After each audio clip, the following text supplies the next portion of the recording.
Hey, We're live. we're Oh, there's back. AK. Look at that buzzer Hey. beater. Yep, And yep. canceled. Yep. Already to be live. My bad. You know, AK. we From my started on stream last time night. today. Yeah, look at us. Hi, Tanya. That's Oh Nikki. yeah, Nikki. Hi. Who's not paying attention? I was moving the screen as usual. I almost can't do it 2 times in a row, I guess. No.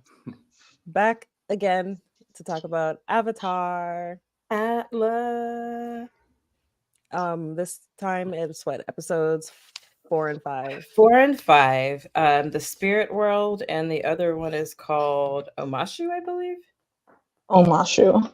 Omashu. So we get to go to the Spirit World, and we get to go see Omashu, and yeah, this is where it starts to go its own way. But I'm okay with that. This is where I started being like, I told Tanya that I'm going to make her. Remember when Game of Thrones? I think it was season 7 was coming out, and one of the one of the directors was like, "Here's a list of all the must-watch episodes so you don't have to rewatch the whole thing." And I think I'm going to make her a list of like foundational episodes of the animated series so she can understand. That's a good way to do it. Well, to talk about it, we have AK, who's hiding. And our friend Chris, it's Chris's first time on with us. Cherry popped. Cheers. Glad to be on. Thanks for having me. Okay, here's my face. With the lip. Okay. I should have put on a lip. How is it I show up with one and you don't? Something's wrong with the universe. I know. I don't have one on my desk either. No, we need the avatar to restore balance. I thought Thanos was trying to restore balance. Well, yeah, points were made. Every time someone says Thanos, so I'm like, well, he could restore my balance. But anyway, not Ma'am. everyone has seen that picture. No, AK has seen It's a that different picture podcast now. episode, I guess. Yeah. I'll have to haunt. man. I'll It have is to haunt happy Chris hour. with that picture. It is happy Oh, hour. Cheers. Cheers. Chris, anything Yes. you want to plug? Do you have anything to plug? Nope. All right. I do not. You know what? AK, Tell us anything to tell us plug? what you're drinking. Oh yeah, tell us what you're It's drinking. happy hour. What did I you am order? drinking a fantastic Japanese whiskey. I have the bottle here. I like how you stayed on theme. You got the whiskey, you got the shirt. Oh, yeah. Edward whiskey, I'm with it.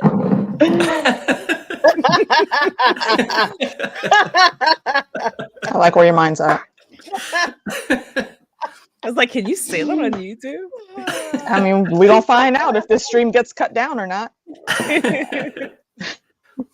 AK, how about you? Anything to plug? What do you have coming up? A few things actually. Let's see. Next Friday, actually, I probably should start at the beginning of the week. Next Monday, me and my stream partner Manic Meeks, we will be covering Halo, starting from season 1, episode 1, and then on Wednesday we'll be covering Shogun, starting from episode 1. If you guys haven't watched that, I highly recommend it. It's very good. I haven't yet. It's very good. Heidi might be sending you something about Shogun, Tanya. Just FYI. Okay.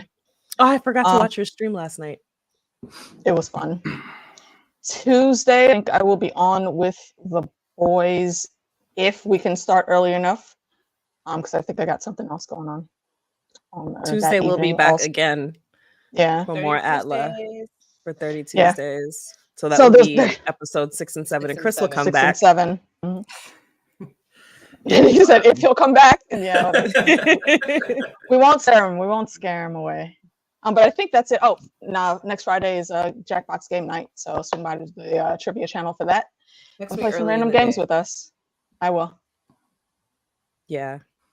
I think that's about it. All right, let's get into the episode. Oh yeah, we have book club Sunday. You don't make it to the end. Yeah, we have book club Sunday. Savage Her Reply. It's a short read. You can literally read it tomorrow, and it's like this big. It's really It'll take you read. longer to find it than it will to read it. Yeah.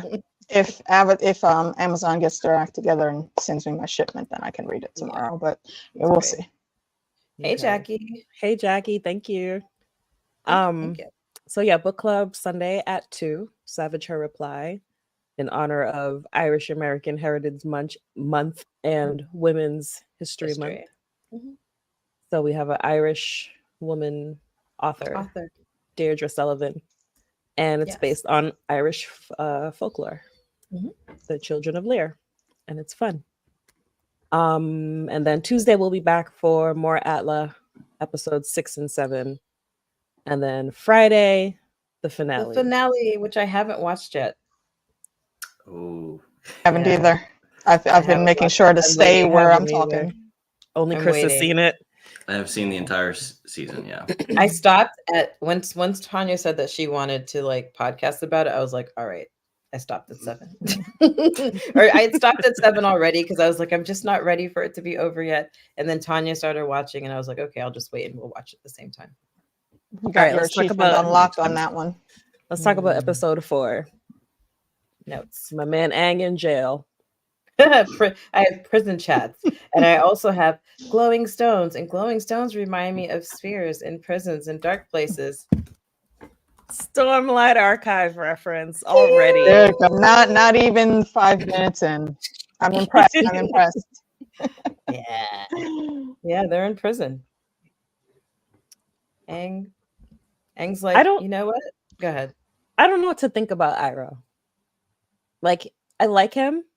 I feel like he comes off as this kindly old man, but then I'm like, he's still Fire Nation, so I don't know how much I can trust him. I feel like that's you know. Yeah. This version of Iroh is also a little bit different than the animated series. It's slightly. Yeah. I like the portrayal of both of them. But I like that they keep meeting early, like much earlier on than they would do in the series. But he's also always got like this sage wisdom for Aang, which I appreciate. You know, Aang's like, your nephew sucks, and he's like, but you don't know. Actually, he's had a hard life. He's got areas of opportunity, sure, but fucking Zuko. He's like, you don't know his backstory. Zuko, no. And one of my questions seems like it's going to be answered because I was asking about his eye, and I was like, "Oh, you didn't know what happened with the eye?" No, she doesn't know. She doesn't. No, I don't know, and I don't know anything at all about Avatar. This is my first time having any experience. That's right. You hadn't watched. Yeah, I've never watched. In fact, Chris, the first episode I watched, I started freaking out because I was like, "Wait, is this why it's called The Last Airbender?" Because I didn't know that all the Airbenders would get killed. So yeah, I've not even read about this show. So yeah, I think one of the most impactful things for me, being a fan of the original animated series, was actually seeing the genocide of the Airbenders. That was intense, very intense. It was, yeah, and it punched you in the gut right out the gate. Yeah, and the thing that I told Tanya is like it was really special too because you never got to see like a flock of Airbenders fighting. It's always just Aang. Yeah, and also after the first episode, I was like, this one episode's already better than M. Night Shyamalan's entire movie. So we're off to a good start. That movie was so disappointing. I mean, the first episode definitely sucked me in. That was what made me tell Nikki like we should talk about it because the first episode like got me locked in. Shout out to Yames because I see him on your chest. Yes. Yames, Casey. To Yames, Richie, Casey. James, Richie, Michael, Casey, may he forever rest in power. Pizza. Yeah. Well, I took notes, but go ahead. I'm just go ahead. What were you gonna say? Guide us. Guide us. Oh, I was saying about Zuko's eye. So I was asking if it was a birthmark or if it was like a scar or injury or something. And so I see now that something is coming about it because I saw the bandage. So somebody fucked him up good. Probably his dad, but I don't know. We'll see. Don't tell me. Yeah. Excuse me. Yeah. You'll start to understand more and more why Zuko acts the way he does now when you start to get some of that backstory. I did appreciate getting some more backstory because it's felt kind of prologue so far. You know what I mean? Yeah, like I feel like they have to get out of the way. Yeah, I feel like I like world building, so I'm not complaining. I just feel like it hasn't started yet, even though we're 5 episodes in. Fair. Yeah. I'm not mad. I'm not mad. I feel like they're doing it like for people. I know so many people who were like, yeah, okay, I'll watch it, you know, with Atla OG. And they're just turned off by the fact that it's animated. But you sit down, there's just some deep, deep gems in there. But if you've never watched it, yeah. But if you've never watched it, I think that these last 4 episodes up until this one have really been like, okay, this is the world. These are the characters' motivations. They're being a little bit slow. It's like kind of a slow burn to figure out where everyone exactly is coming from. And I think the focus has really been kind of like on developing Aang, Katara, and Sokka right out the gate. Because you want to love them immediately. And it's also giving you an opportunity to just like see what the war has done to everybody. See these kids having to grow up fast. See, you know, them going out into the world for the first time, but also, you know, understanding that not everybody is all the way bad, I guess. I don't know. Because they're coming into conflict with all these people and they're just seeing the impact the Fire Nation has had, but then people are still living their lives despite that, I guess is what I'm trying to say. I think the only thing I kind of didn't like, what was the king's name? Like Boomy. I was about to say Bimmy. Boomy. Boomy got issues. I thought the Boomy flashback, like that exposition was super clunky. Like I felt like that flashback, like maybe like it felt like they forgot about it and they were like, oh shit, we forgot to do this flashback, and then they gave it to us and now we know that that's the king. Like it just felt really misplaced. Yeah. And kind of like threw me out of it for a bit until I realized, oh, okay, because it's the king. But then that made it even weirder. It was like, you guys probably should have told us this a different way. Yeah, the way they treat it in OG is definitely different. You get to know a little bit. You get to know more about Boomy. You get to know that he's mischievous and adventurous and kind of a rule breaker. So then when you meet him as a king, you're like, whoa, wait a second. How did you get here? Why are you still alive? Why are you still alive to begin with, right? But I did think the whistle, like working in like Appa's whistle, was really sweet. That was a nice change from the animated. Yeah, having him do that. Yeah, because they really did kind of change a lot about Boomy in this version, and like kind of the mischievous games that he plays, and you know, in the animated versus the live, like he doesn't. Him and Aang don't. Well, he knows who Aang is, obviously, but Aang doesn't recognize him right away in the animated version. Yeah, until after like his tests are done. Exactly. And the tests are also very different. The tests are very different. And Aang isn't in it alone. Like Sokka and Katara are there. Which I think a lot of missed opportunity for that. They should have been there. Too. Like they combine in this episode, they combine like 3 or 4 OG episodes. And I understand. Like I understand. But Boomy was definitely more you know, he's giving a lot of the where the fuck were you? This is what we had to deal with. You can't like we're not, you might be a kid still, but we're not kids anymore. Do you know what we've been through? And also just like really challenging Aang in a way that we hadn't seen before. And that's why did he have such a buff body? He's 112 years old. Girl, you got to see him in the OG. Like he said, healthy living, okay? Man's been taking care of himself, right? That cabbage got that potent cabbage juice. I thought it was gonna be like Monarch, Chris. Like we're gonna find out he was trapped somewhere too. Nope, he's been out there. We had conversations about that for so long. So many episodes. I'm gonna send you a picture of like animated Boomy, Tanya. You'll be like, oh, because I honestly expected him to be buffer than that. I was like, all right, throw out that rope. But he did look like a buff 110, 100 something odd year old man. Yeah, he's like he moisturized everything but his face. Oh, pretty much. Okay. Those prosthetics were a little. They were a little over the top, I thought. Yeah. He's almost like a little senile old man at the same time. I would think so. Like he's playing games, but he very clearly is in his right mind. But he's still really a little bit psycho, though. It's played pretty decently, though. To me, I like it. Yeah. Do you think so? I mean, thinking about him being psycho and being a little bit aggressive and like catching Aang up to speed. Do you think that he's meeting Aang where he's at? you know, and like in doing these challenges and playing these games. I thought he was meeting Aang where he expected Aang to be. Not necessarily where Aang actually is. Listen him to make that hard choice, you know, to help me hold these things up. No, that's not how the real world works. That's in your mind. You're still a kid, but we're not kids anymore. For real, you need to learn how to deal with these hard choices. Yeah, I kind of like that he pressed Aang like that because Aang really did too. Get shit together. Yeah, I did too. I thought it was Boomy's the only person that he knew, right? He's the only person alive that he knew before. And you know, I would say like it was out of love, you know, it was tough, a little bit of tough love. But I'm glad that he did it too. I will say I was like, with these challenges, when I realized that they were changing and Aang was going to be going through them all alone, I was like, but what about Flopsy? But we didn't get Flopsy, but we did get Flopsy in the statues all around, like in the palace. Nice little Easter egg. Flopsy. Flopsy's that weird, like the weird statues that you saw. It was Boomy's in the animated one. It's Boomy's pet, and he's like part rabbit, part some other something. Yeah.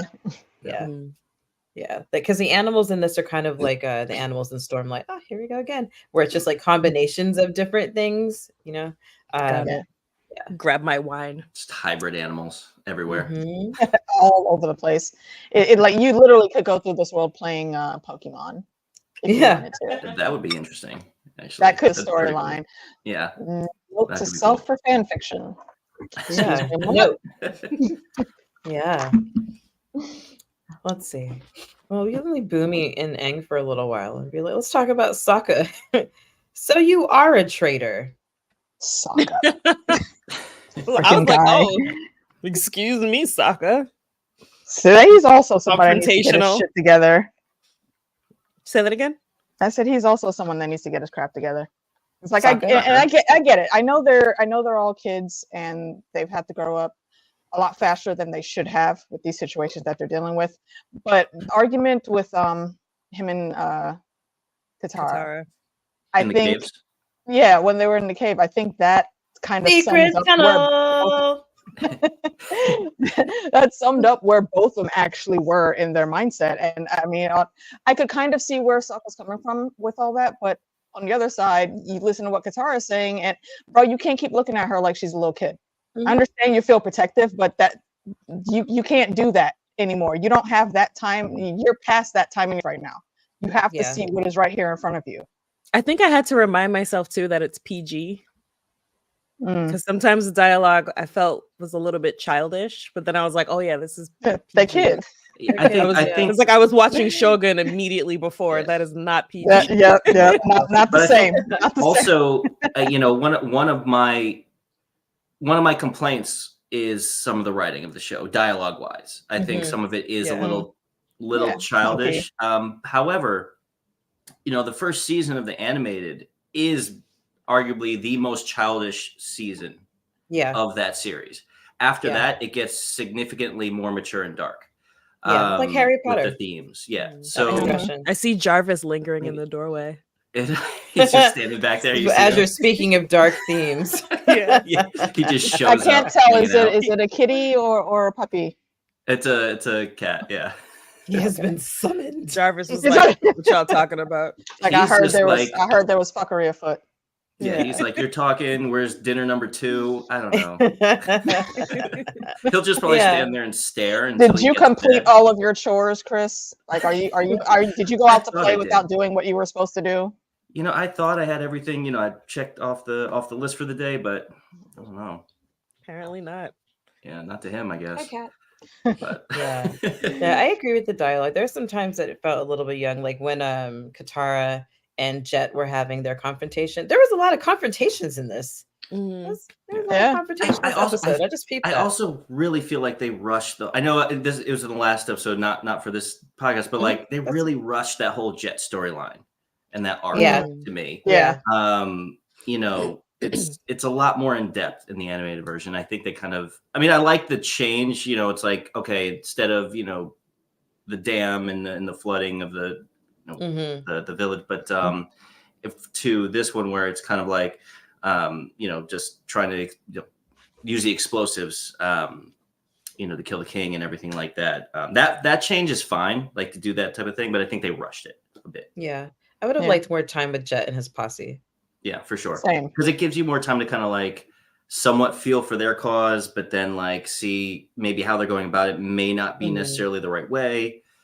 And it's like that confliction that Katara has, throughout that whole thing. And it was just kind of like summed up in Katara's angry at Sokka and Aang for accusing Jet, and then she runs back, and then she finds out they're right, and then she runs back again, and it's like, oh wait, you guys are right. It's kind of rushed. Yeah. But I feel like it's okay. I mean, I think that maybe we got what we needed to out of it because there's just so much more story to go. And Jackie, they combine a lot of plot lines. I hope he does. I did like that ending that they gave with Jet and Katara though, because he pulled that classic move, like you're only here because I got you here. No, bitch, it was me. It was me. I put that he was on. Katara's like, I'm taking a stand, and she's like, you're just vengeful, and he's like, I made you, and I was like, he's on some trick daddy shit. Mm-hmm. And I think she handled him flawlessly. Mm-hmm. I like Jet. Yeah, Jet's cool. Jet's cool. He's just until he started doing that lost nonsense. his way. I find Azula insufferable. Sorry, Chris, what were you about to say? No, I was gonna. Well, we could get to Azula in a second because I definitely have thoughts on Azula. Because she shouldn't even be in this season, but that's a different story. That's a different story. It's funny that like I came on for these two episodes because I feel like this is where where I almost kind of like fell out of it. These two episodes, 4 and 5. I was just like, I don't know where they're going with this. It felt the messiest of the season to me. These two. Interesting. Yeah, it was a lot happening. There was a lot. I was like, it's kind of going off the rails a little bit. Yeah, I mean, I understand them like the secret tunnel. I started learning to play that guitar yesterday. You're lucky it's too far away for me to grab because I would do it. And we'll talk about we'll get back to talking about the music. But like for Tanya, so is like this, like the secret tunnel thing, all of that stuff that happens underground. It's Katara and Aang who are together with the group, and Sokka ends up with the minstrels. And like in the animated series, after a while of being together, they start to develop feelings for each other because their age difference isn't that big. And they're like in the tunnel, they learn the story of Oma and Shu.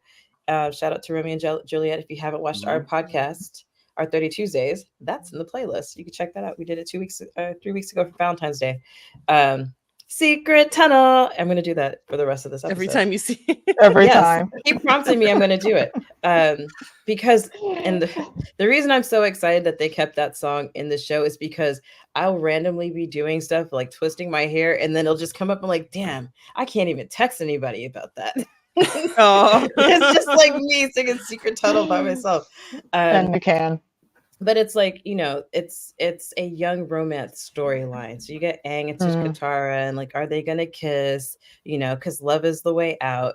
But they combine that episode. I mean, there's a lot going on here. So I get that it feels a little messy. Yeah, and those episodes are actually from the second season. Mm-hmm. Like so they kind of mixed and matched a little bit. Yeah, I feel like this is the first one where you're really seeing that. Yeah, what I was gonna say was that it feels like I don't know where this story's going because of these last two episodes. Like there are just so many different things happening that I don't know what it's about anymore. So like I don't know like what the end game is supposed to be. That's good. Like, there's a lot of side quests that they like compiled into like episodes, Yeah. But I mean, those were all things that happened. I just didn't expect them to happen soon, right? I didn't expect them to happen this soon. Sorry, I'm like scrolling through my notes. Mr. Liar, who's that? Oh, the Mechanist. What about the Mechanist? I just called him Mr. Liar. He was like, because he's like, oh yeah, no, there's no. That's how they found out about the tunnels, right? He's like, there's no other way to get into the kingdom. He's like, but the kid's like, what about the tunnels? And he's like, I don't He's know. like, shut the what's fuck up, brat. right? Oh man, It's like when you're Psychopath. talking in an adult conversation and you're not supposed to be, you get to your ass down. I have a question for you, Tanya. Yes. What did you think about the Earthbender who is escorting Iroh to the pit? So, even in this situation with somebody who you feel has wronged you, I do not support police brutality. I think he should have kept it in his pants and calmed the fuck down and transported the prisoner.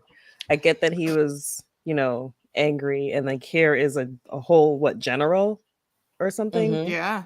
So like, so I feel like either transport him to the prison or execute him on the spot. Let's not do this in between. Don't play with him. Beating up an old man, lifting up boulders to drop on him. Oh, I'm sorry. Sorry. I gotta say I agree. I would say though that's probably one of the best monologues. It's probably one of the better moments in that episode too. Is because I think that actor I think it was well written and he really delivered that performance to kind of give that impact. And because General Iroh, like you start the way he develops, and you'll see as it goes along. But the reality is he did commit some horrible acts. Yeah. You know who he's like? It's very horrible. Oof. Yeah. So it's kind of so it's kind of interesting to kind of see like firsthand, how it affected people directly, and to have that interaction was really interesting. I think. I definitely like the idea of Iroh coming face to face with his victims. Yeah. Because, I feel like so far he's been kind of this kindly old man. But like I said, it's like, but you're also on this side of these atrocities. So like, you're not really just like this kindly old man. It's just kind of giving kindly old man energy. So I definitely did like that he was confronted with, his atrocities, but then also seeing his loss because of hearing that Earthbender story first made me not feel that bad for him when I saw that I lost his son, because what did he say? This is war. Yeah. He's not wrong. He's not wrong. I mean, I think that what I was hoping you'd pick on two things is that, yes, they show that it's war and, not that it's balanced when, he knows lost too. Like he was at Ba Sing Se, he's fucking shit up like Dalinar, that day. And, but he was called the Dragon of the West. He's shown that he's extremely powerful. Extremely he's not powerful. To be fucked with. Yeah. It's like you see that towards the end of him a lot. They subdue him a lot, but he is a lot stronger. Like even the little bit that we've seen now, exactly, far beyond that. Exactly. Yeah. Hold on.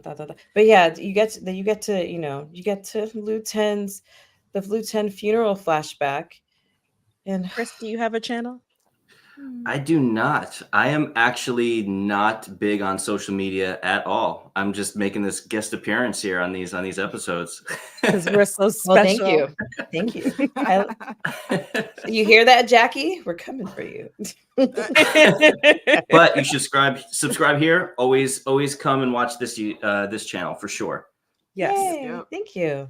I told you, Jackie. Did you? I know you've gotten all those ravens, ma'am. Just saying. Now I have backup coming at you too. So can we talk about Azula? Wait, before we talk about Azula, I think it's really important. Well, for me, it's like we get to like unwrap Zuko a little bit, like in the funeral scene. But for me, the most moving part of the funeral was, Zuko sat down. It's that I keep saying that they kept the music in there, and Leaves from the Vine is just such a sad and beautiful song. I learned how to play that on guitar yesterday too. But Tanya, the lyrics are about this guy going off, this soldier going off to war and not coming back. And it's like one of in the animated episode, like it's Liu Ten's birthday and Iroh's kind of by himself, and he goes and he gets all these things to make offerings for a little mobile shrine for him. And it's just like, he sings a song and it's like little soldier boy come marching home, and he cries. And I'm just like, so to hear that music in the background was very special and important to me. That might have been. Oh, go ahead. Sorry, go ahead. I was going to say that might have been my favorite scene. Sorry. Yeah. No, you're right. sits rather well amongst all of the chaos that is the rest of that episode. But I like the fact that while they're honoring this fallen soldier who is Aro's son, he's also losing his honor at the same time because he deserted. I was about to say that when they said he's going to be known as a coward. Mm-hmm. Yeah. Even though his son is now going to be hailed as a exiled hero himself then, right? Yeah, and which I think is why he left with Sokka. Yeah. Zuko. Yeah, that's exactly why he left with him, I think. Yeah. Yeah. That's a tough thing. And I think that, it also does a really good job of illustrating that. War. Yeah. Exactly. Because like also war, how right? many sons did he put in the ground? How many other people before you got to here, before you got to your grief, how many other sons did you kill? Mm-hmm. It's like this is what made him that was the moment where he's like, you know what? I don't want to fight anymore. Mm-hmm. That's what Ellington says to me all the time now. It's like what? when he's being bad or just misbehaving, and I tell him to stop or whatever, he'll be like, I don't want to fight. I don't want to fight. And I'm like, excuse me, or he'll sing "Let's Not Fight" from Word Party. So that was Iroh. He was like, I don't want to fight. Is he Grover? Oh wait, did you guys watch Percy Jackson? No, I have. Yes, not. I've only watched the first 2 episodes.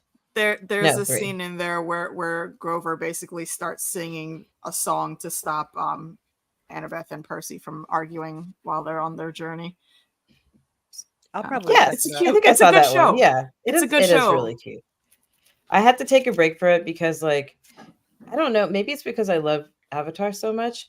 But with Percy's, like, I had enough of like screaming teenagers. I had to like take a break from them. Yeah. Percy.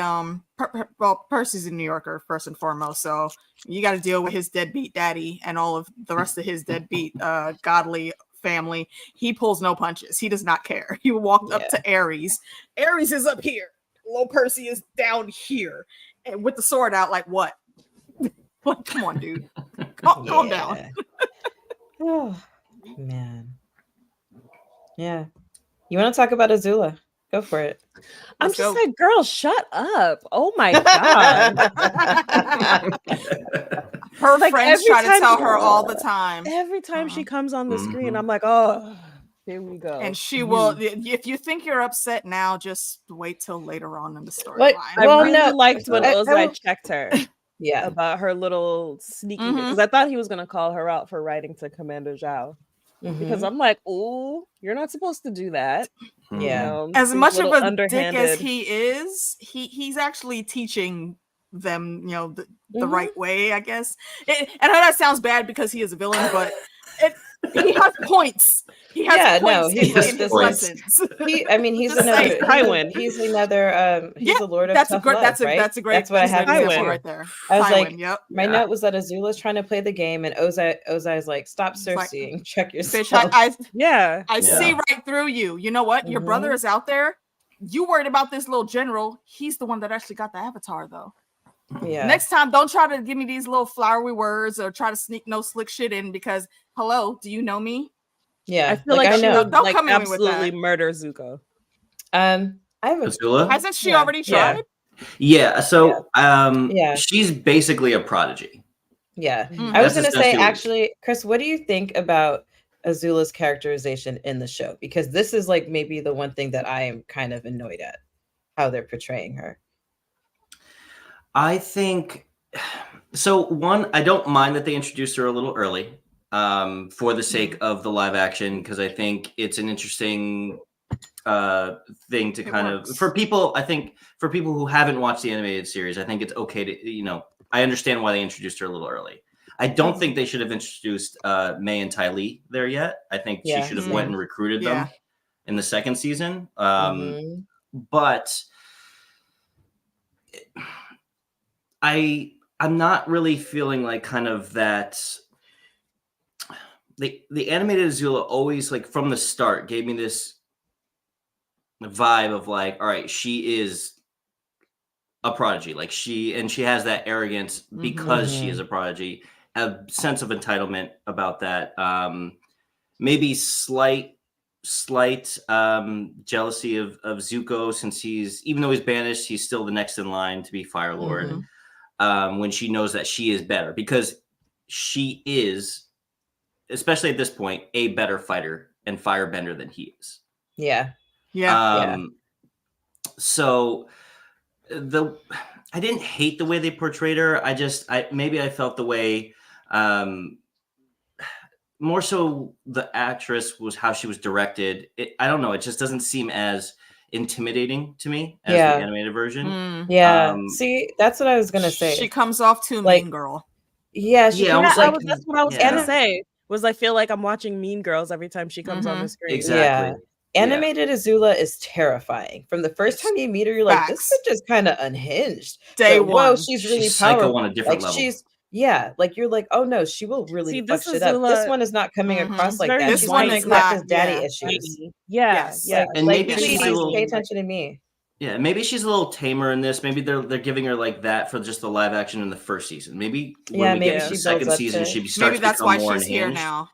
And I think also what's going to benefit seasons 2 and 3, if since they've been greenlit, and I'm very thankful that, because while I thought this first season was a mixed bag, there was enough good where I thought they can build upon to it. Continue. Yeah. Exactly. And agreed. I'm so happy that it was renewed. But you have a chance to, like, for all of the young actors, for them to one, get better at acting, because if I'm going to be honest, some of the acting is not very good.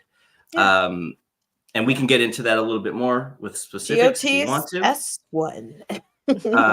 But I think you have a chance going forward as she ages and grows up, to make it more of a physical, just intimidating, just unhinged presence. Yeah, they're giving her an arc that she didn't have in the show. You just knew that she was dangerous. You knew that her dad was like, I can trust this one. Like, she's dangerous, but I can trust her. Like, that's dangerous what I didn't cunning. Like. Is that they're like, he's like, oh, he keeps dismissing her or downplaying her, which didn't happen in the OG. And I like that's the part that's like irritating me about her, because her motivations are her own. But it's not like they don't arise from like maybe a little bit of jealousy, but not from like, my dad is doing this to me, See, I think for here it works that way because she isn't to that level just yet. And she's already showing signs that she is like a legit psychopath. Like, and then she after the lesson with her teacher, she's like, hey, the lesson's over. You did a great job. Go walk it off. And she's still attacking this man. To the point to where she's literally about to burn him, and her girl has to come up and like, hey, calm your shit. Like, what are you even going off about? Azula, we all know, everyone knows you're the best. That's not good enough. What do you mean? What are you so mad about? Like, you're not next in line. Like, that's what you're so mad about. Like, haven't you had time to get over calm down. Like, look at what you're doing right now. And this, to Fire Nation Tywin's point, pay attention to what's actually going down. Fire Nation Tywin. That's going to be his name for the rest of the time that we talk about this show. No disrespect to that actor. That actor is actually one of my favorites. Daniel Day-Kim for a long time. Him. Yes, he is wonderful, and I'm glad. Good. And he's playing this very well. And I love how when he is dressing her down and trying to teach her a lesson, when she walks away, the camera pans back and he's looking at her smirking, because not only does he know he just gaslit the hell out of her, but he also knows that her head she's starting to think in the right way. She's not there yet, and that's why I think they introduced her this early, because they want to put those building blocks up there instead of her just coming in out the gate being spectacular. So I kind of like it. There's so much I want to say that we can't talk about it yet. Probably not for another couple of episodes. As far as the Azula Fire Nation Tywin and hashtag that. What's his name? Zuko. You heard it here first. Thing. Because there's just like I have so much to say about that, but I can't say it now. What were you gonna say, Chris? No, I was just gonna kind of piggyback off of what AK was saying with the gaslighting, but it's like he's gaslighting her in the direction he wants her to go. Yeah. And that's what's so like kind of psychotic about it. psychotic and intriguing as hell. He makes Yes. a great villain. So Yeah, I like what they're doing with him at the moment. He's just so casually. I mean, it's like Tywin, right? Just so casually villainous. It's like, yeah. We saw him burn people. We saw Tywin a villain? A man protecting his family. Look, the same thing could be said about Maegor. Maegor wasn't protecting shit. Maegor killed builders and shit. He was just crazy. I'm not saying he wasn't crazy. There was nothing crazy. He thought he was protecting crazy, his family. But there's other ways to look at it. Is all I'm saying. But that's a whole. Let's not bring Thrones into this anymore, because that'll be a whole other side tangent. And I'm gonna write an essay 4 about hours on that.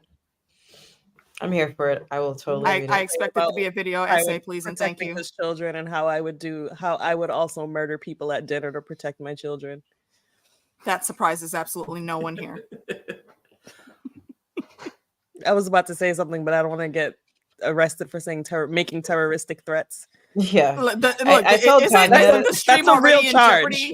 That's a real charge. Is the stream already in jeopardy because of something that was said when we started? Let's not compound that. No, she didn't say it. No, I didn't actually say the N-word. I alluded. No, I mean you hinted towards it. That's enough sometimes. Okay, so we need to go outside. Yeah. Anything else about episode 4? Fine. Oh, let's talk about the spirit world. That was. Let's talk about the spirit. Yes, let's get there. That's another look at Chris. It was like Shadesmar. It was Jackie, my least favorite episode of the season. I knew you were gonna bring in Shadesmar. I don't even know exactly what Shadesmar is, but Nikki has told me enough about it that I knew one of y'all was gonna bring it up. Yeah, Aang went to Shadesmar. What didn't you like, Chris? Well, I didn't like that Katara and Sokka were in the spirit world with Aang. Yeah, how did that happen? I need an explanation on that. That's what I'm saying. Like, I wasn't feeling that. And the giant owl, I forgot his name off the top of my head. He shouldn't be there. All I remember is I am. What does he say? I'm the very spirit of all knowledge. Yeah, like he should be in a library, guarding that library. Tanya, I know you don't know what we're talking about, but it's from season 2. But like, there's this great like library of knowledge that's where he should be, and he should not be. He should not have appeared in that. Oh, that library. I don't know. It was just a little messy for me. Got it. Yeah. I kind of liked what they said there though, because that was a bit of exposition, I think, that people that don't know the lore needed just to see what was going down. But yeah, could they have done it a different way? Definitely. Yeah, exactly. Could they have done it a different way? Yes. Absolutely. Wait, I missed it all. Yeah. We're talking about the spirit world and the owl. And why did we talk about how we're mad that the owl was here? Okay, yes, thank you. Yes. Yeah, that's exactly what Chris just said. Where we were. That's exactly where we were. What is he doing here? It's too early. Are we not going to get the library sinking into the sand now? We need the library sinking into the sand because that's when Appa gets kidnapped, and we need that. Exactly. I know we're spoiling stuff for you, Tanya. I'm sorry. No, I'm gonna forget because my heart cracks just thinking about a library sinking into the sand. Oh, I can't handle those types of thoughts. Oh, yeah. So, yeah. Well, maybe he gets there. World. Maybe he just goes there at some point. We were talking about how he got Katara and Sokka into the spirit world. How that didn't happen. That's a weird thing. That didn't happen. And they just yada over that too. They didn't really give a suitable explanation for it. I didn't like that. And it's funny. I know. I feel like they did it in order to kind of give, that backstory to Katara and Sokka's like trauma, right? Like they're like, we need to show this in some way, and obviously trauma. We know their trauma. They talked about it, but we didn't see it. We didn't actually see it, though. Yeah, they wanted to show it to us, right? That's Tanya. This is what happens when it matters. But it's so funny to me. Long live the Blackfish. Well, he is not. The blackfish is very cunning, and he is undercover. Sorry, he Chris, is this is an ongoing controversy. He is not. The blackfish is dead. Lies. Dead. Lies. Show me the body, then. No. Show me the body. No, leave my zaddy alone. Okay, people thought that Catelyn Stark was fish food too, but she ain't. Well, the show ended and Blackfish didn't come back, so that don't mean nothing. It's just because we had the M. Night Shyamalan Avatar version of season 8. Look, Jackie's on your side. See, thank you, Jackie. Thank you, Jackie. Overruled. Sorry, Chris. What were you gonna say? I was just gonna say it was kind of funny to me, where it's like first they showed Katara and she literally watched her mother get incinerated, which is 100% traumatic, right? Devastating. And then they go to Sokka, and his trauma was his father was like disappointed in him, and it was just like after what I just saw. This is like I just watched my mother burn to death. I smell. But it's also Sokka's flesh. Mother too, so it's like they could have just used that for both of them. Yeah. Essentially, like my dad was disappointed. Yeah, my dad was disappointed, and it's just as bad. He was disappointed behind my back. It's not just my dad was disappointed behind my back, but my dad was disappointed. I mean, like I know I fucked up. Like everybody could have died if that other dude hadn't stepped in, but still, no, bro. This is why I champion Katara every time they get into an argument, because bruh, you are not whoever you think you are in your head. That's nobody is seeing that. You're not projecting that. No one is seeing that. I need you to get your shit together. You are literally, and I hate to say it because I feel like it's ganging up on a kid, but you're literally just random mediocre guy walking around here. Okay, are you calling him the Andy Bernard? Your sister is the star, okay, and you're capping her every time. Andy Bernard. I didn't say that. That's where Nikki is. That's not where my brackets were. Yeah, we had a conversation with Max on her thing. That's why I'm talking. Tanya knows the reference about failing up, but no, Sokka is actually good. No, he's actually good. But then he sucks. Sokka is a decent dude, but you do still suck. Like you put the trauma that they showed for Katara, and then you put what they showed for Sokka, and I get it because that's something that was really important to him. But those two things are not the same. Like how should have flipped it, and they should have flipped it in the order of where they showed it. Yeah. I think I think you're the right. impact would be different. That would have been different. Yeah. But I think like for Sokka, I'll defend him a little bit, is that there's like so much shame is that he wants to be this person. His dad is the leader of the tribe, and everybody, like my note here was that Sokka sucks.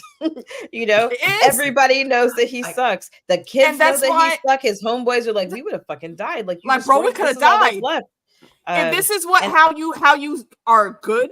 That I hate to see what the hell happens when you actually really do. But the only one taking up for him is Bato.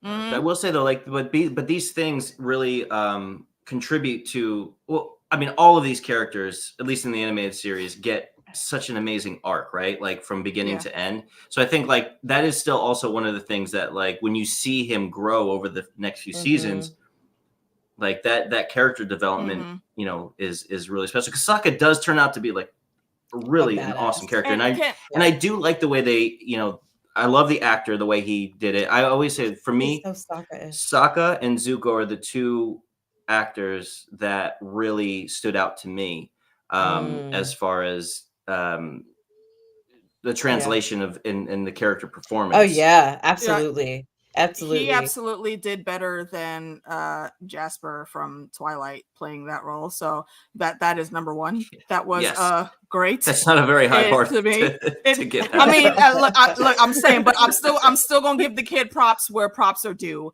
And to your point, again with that argument they had, the argument pretty much ended because he said, you have to do what I say. He's like, I don't have to do what you say. Yo, dad put me in charge because teenage boy again. Older sibling, that really hasn't found his footing yet. Dad put me in charge. You ain't dad though, bruh. Yeah, you're not That's all dad. he has to hold on to, And he, I think right there, it took Katara saying that to him because they don't even stay that mad at each other for that long after that. Yeah. She sits down, has her little quiet moment, and he just stands there, like, all right, fuck. And then they start talking Grand again, and they could see us. Yeah. I want more grand. Grand was Tanya cool. wants more grand. Can I Grand was cool. Can I complain about Katara a little bit? Go for it. Go for I have it. complaints too. Go for it. Yes, we have notes. To me, the worst character performance, I think, in the entire season. I think it's a weaker. I don't think they pushed her motherly instincts. She is very much the beating heart of Team Avatar. Yeah, very true. And you know, she's always from the very beginning in the animated show, she's always headstrong. She works hard. She's perfecting her craft, and obviously, by the end of the series, like she is a master, master, ahead of Paku. Everybody, like she's it. I just feel like they didn't push those kind of like nurturing instincts, but also she's very hot-headed, right? And I feel like she's not as hot-headed in this, and I think that's very important to her character development. Yeah. You know, and I think I have some complaints about like the when they're at the Northern Water Tribe, but you know, we're not there yet. We're not there yet. But those also, are two of my most favorite episodes. And I don't know if this is a direction thing, like if I should put this on the director or the actress, but she was very wooden. There was no emotion here. It's like she didn't know what to do with her body language and her eye movements and just her performance. Her line delivery was very stiff. It wasn't. I thought she was probably gave the weakest performance of all of the characters. I think that her performance is not necessarily as strong, and maybe it's a direction thing. I don't know that I think of her performance as wooden. There were some lines at the delivery I thought was like, oh, I wonder how many times they took that, you know, to nail it. But I think what I'd like to see her being more headstrong and more. Yeah. I mean, you're not saying that she's independent, because when she goes off with Jet, you kind of see that she's got her own mind. She's going to do what she wants to do. But I think seeing her, it's like where they could have like put her into like more made her more nurturing. It feels like they stress the fact that, oh, I want to get to the North Pole and meet. Like I feel like they focus harder on her bending than taking care of Aang. Like the bending thing is going to come along, and it's just like, it seems like that's her main motivation, when it's like, no, we have to protect this kid and get him to the world, you know? Yeah. And I feel like they could have done both, you know, successfully. Yeah. It's almost like they're trying to speed run her to get to like a certain power level before she starts thinking that way. And that is very out of character for her. Yeah. She very, very seldom puts herself first before others. Yeah. Oh. And when she does, she's stealing things. And I think it's a little iffy that, like, I don't know, that she's not, like, her and Aang haven't even started water bending a little bit. Like, she hasn't even started. She hasn't taught him how to do it. And she's taught him, right? Teaching him. That was something I was gonna ask. Is you can light spoil for me? Are we gonna see Aang do any other bending this season? Because it's driving me crazy that he hasn't. No, he doesn't. Okay. Really? That's driving me crazy that I haven't seen him do any. That is because trash. He's the Avatar. That is so I feel like trash. They keep saying like he's a master of all four elements, but we haven't seen him. I kept thinking, like for instance, when he was fighting Boomy, I kept thinking he was going to suddenly start earthbending, like it was going to come. He's been around so many earthbenders, and obviously, again, being around Boomy, how do you not pick up some of that? Well, in the series, he comes back. Yeah, you know where I was going to go with this, because Boomy comes back again. He gets to learn to earthbending. Shout out to like, don't even get me started. Yeah. Wait, I'll say, but Toph. I hope best character. You're gonna love her. They bring her if they into the cast show. her. Bring her. They I hope they cast her right. But let's save that for a question at the end. Who would you guys? Who would you two fan cast for that? But later. What I was gonna say is that point right there with Aang not doing any other bending. I will give 1 point to Shyamalan, because he at least had Aang waterbending. That's fair. Before that movie was over. That's fair. Yeah, and it was a pretty cool scene once he came in with the waterbending too. Honestly, I think what's going to happen is they're going to just like when season 2 comes out, it's going to be like that off screen. Yeah, they train together. And 3 years later. I feel like that's what it's going to be. That sucks. I hope not, because I hope they don't do that. Can you highlight Jackie's comment, Tanya? The just the a half a cartoon. pint. No, not And I that one. think because you know, yeah, exactly. Right? It's Jackie, like right? he learns Yeah. it, and he's That's a the first thing he natural, learns. right? And one of That's the what I expected, was that he Yeah. Which would makes be a sense because he's natural. air. Yeah, You would flow right to water. Katara, Yeah. and it's like Katara shows him something, and he tries it, and he's good at it on the first try, and Yeah, she's and I like, think "Oh shit!" she kind of gets a little upset, frustrated She about it too, does. because she's Yeah. it's Right, something like, she's "How are been you working so on for so good?" long. Yeah, And he's just like, "Got it." It's like he Mhm. dunked on his first try. yeah. I It's was like a missed opportunity really- that they didn't show any of that stuff. Yeah, I was really convinced that I was gonna see him earthbend when he was fighting Boomy. Like I was waiting for it. Like I was so convinced.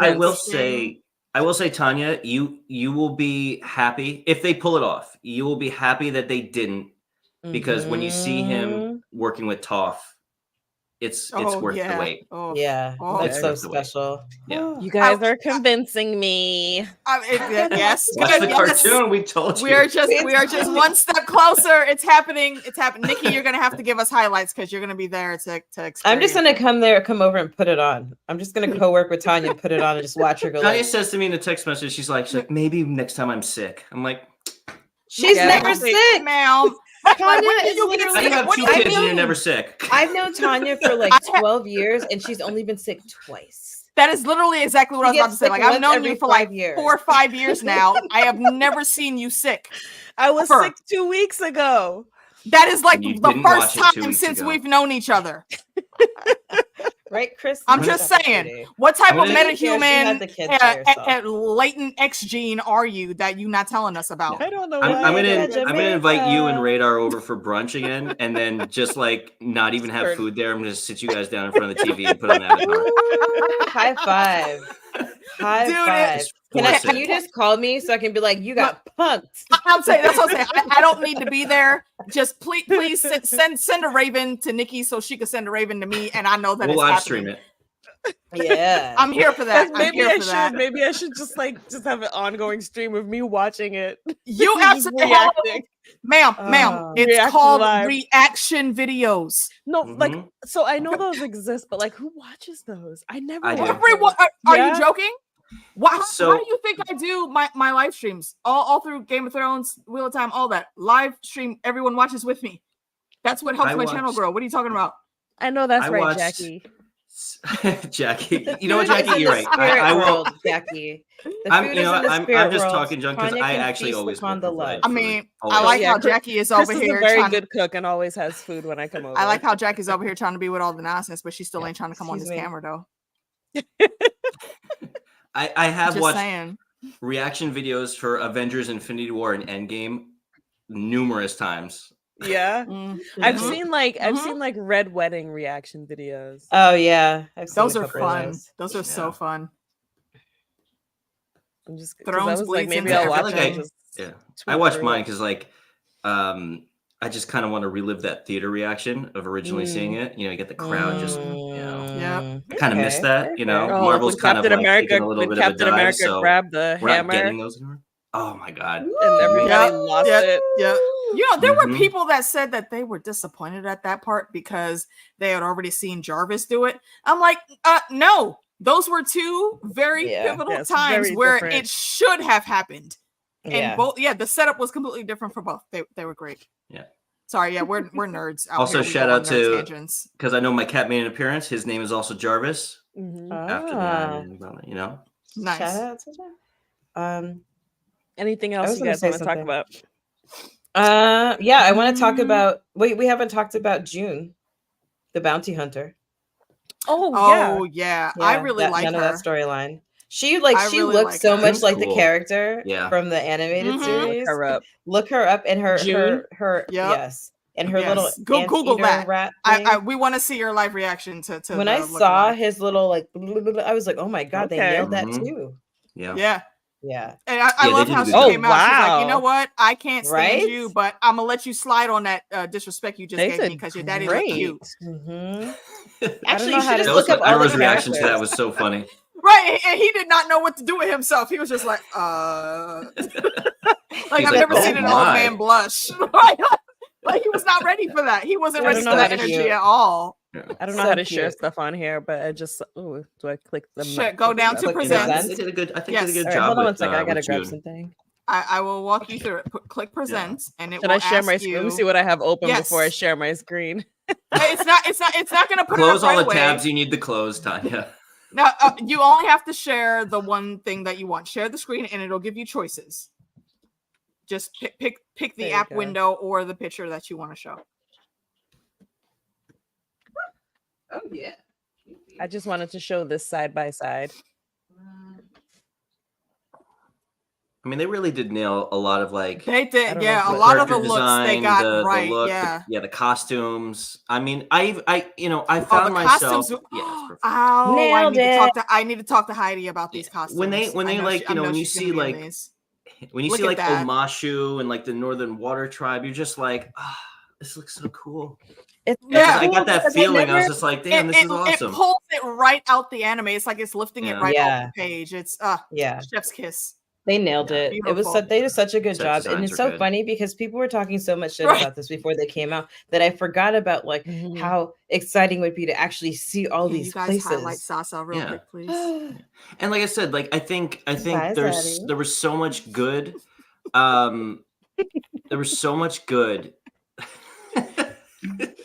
Absolutely, 100%. There was so much good that I think they can build on for seasons 2 and 3, even from like more of the set designs, and I think maybe even putting more money into some of the CGI. I mean, listen, overall the CGI was great. I think there were a couple moments that were a little shaky. That's fine. I mean, it's not always going to be 100% perfect, right? Season 1. I do think they could benefit from extending the episode count from 8 to at least 10. I think when season 3 needs to be 20 episodes. Yeah. I think season 3 needs to be at least 12 episodes.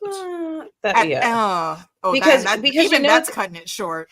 Yeah, no, I think so too. Because like the whole the 2 episodes of the Northern Water Tribe are like 2 of my favorite episodes in this series. It's just like, oh shit, all these things are coming together. We see Commander Zhao living up to his Zhao-ness. And you get like such epic fights. Like I'm not gonna say anything because I don't want it to be spoiled because I haven't watched it yet.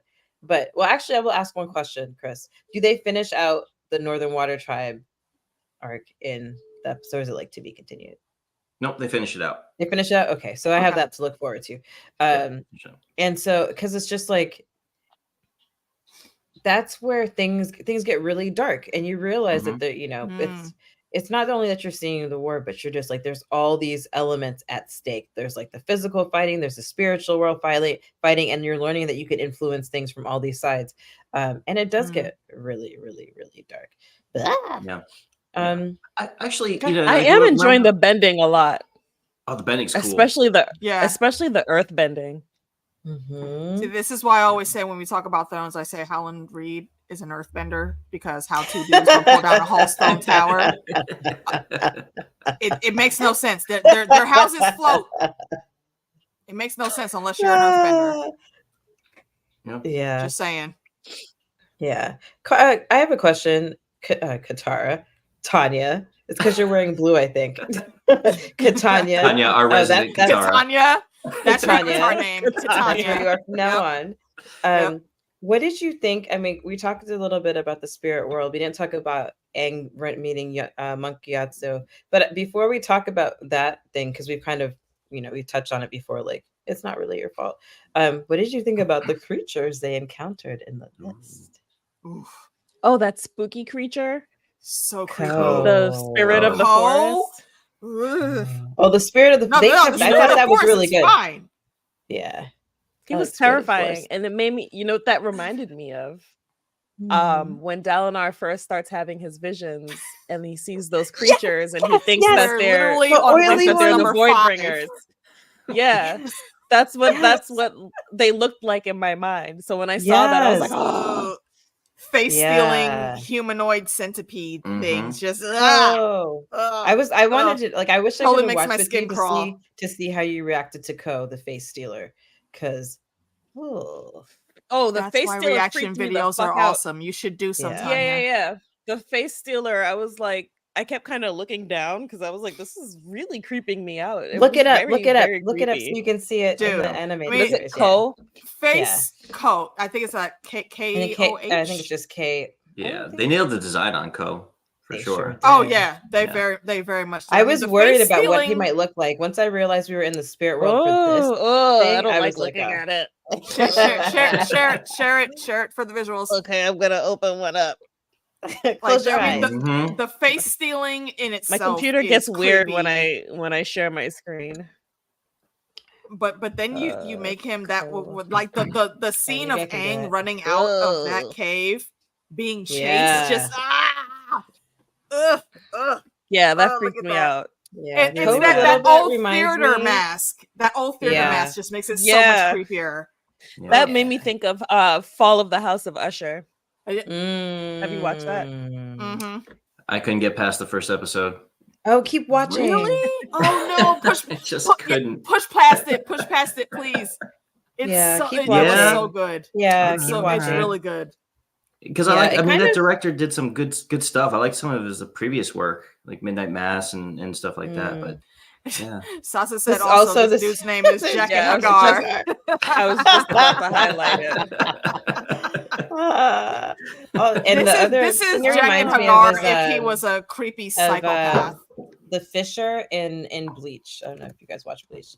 The Fisher that in I the was- early episodes it's like dangles the like puppets people. What, so Anything, what sounds The like the a Grand scene Fisher, there? sorry. skitters, anything that Have- skitters is gonna freak me out. So Yeah. I was absolutely just tormented by that face stealer, and I Yeah. just longed Have you for it to not be guys- on my screen anymore. Yeah, he's super creepy, crawly.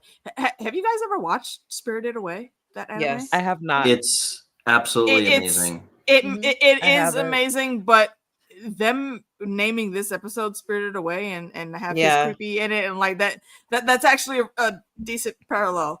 Yeah, So- I wish they would have just called I it the hate that, Spirit but World. thanks, Sasa. Yeah, I think because honestly, like that Spirit Away, like Studio The Ghibli spirit is realm. is Yeah. just. So if you Correct. couldn't tell, I just got back from a trip. Earlier in the fall, from Japan. So like it's Nice. Studio Ghibli everywhere. Chris, I are would you love going go to the Japan. concert? I've never been. Tell me about this concert. What concert? OMG, Studio Ghibli concert. What's the conductor's name? Hold on, looking on my calendar to see when it is. I think it's in July. Yes, July. It's at MSG Friday and Saturday. I'm going on Friday. Hold on. And yeah, Joe Hisashi. It's his symphonic concert, and it's gonna be all Studio Ghibli stuff. Oh, that's so dope. Yeah, Nice. 8 p.m. Oh, I'm gonna have to take a look into that and Yeah. I tickets. can't wait. I Yeah, think that's I'll cool. cry. Tanya watched Yeah. or listened to my heartbreak in real time yesterday because they did Avatar in concert at fucking King's Theater on Wednesday night. Really? Who does Yes. that on Yeah. a Wednesday night? Like that's I hadn't that's even school Nice night. I hadn't social even activity in thought the middle of anything the about week. it.